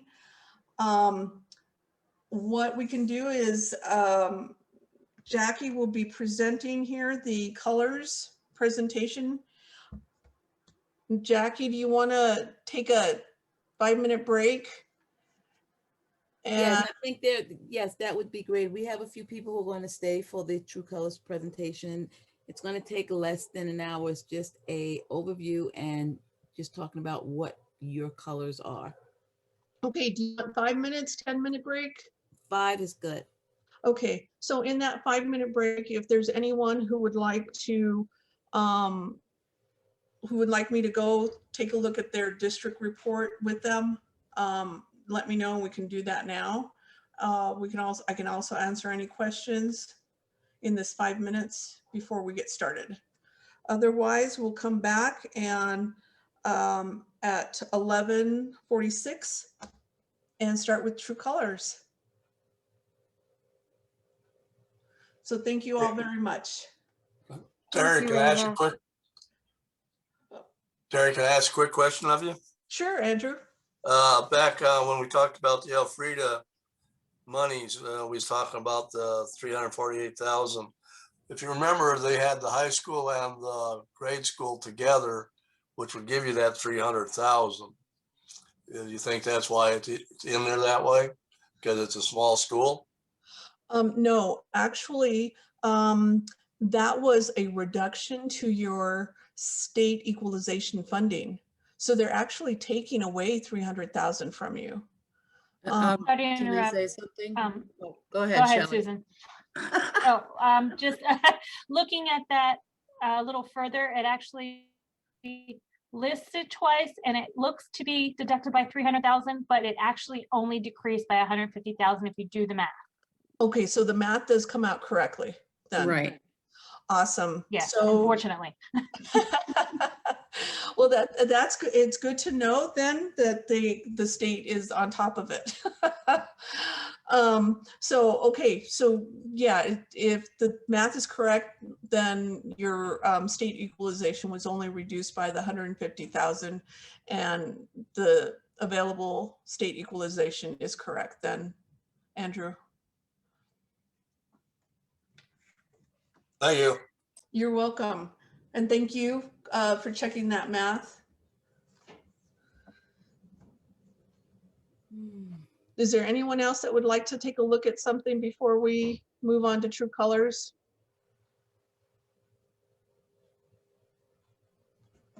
Terry, I had mentioned the 88 students, but I'll go back and look at that later.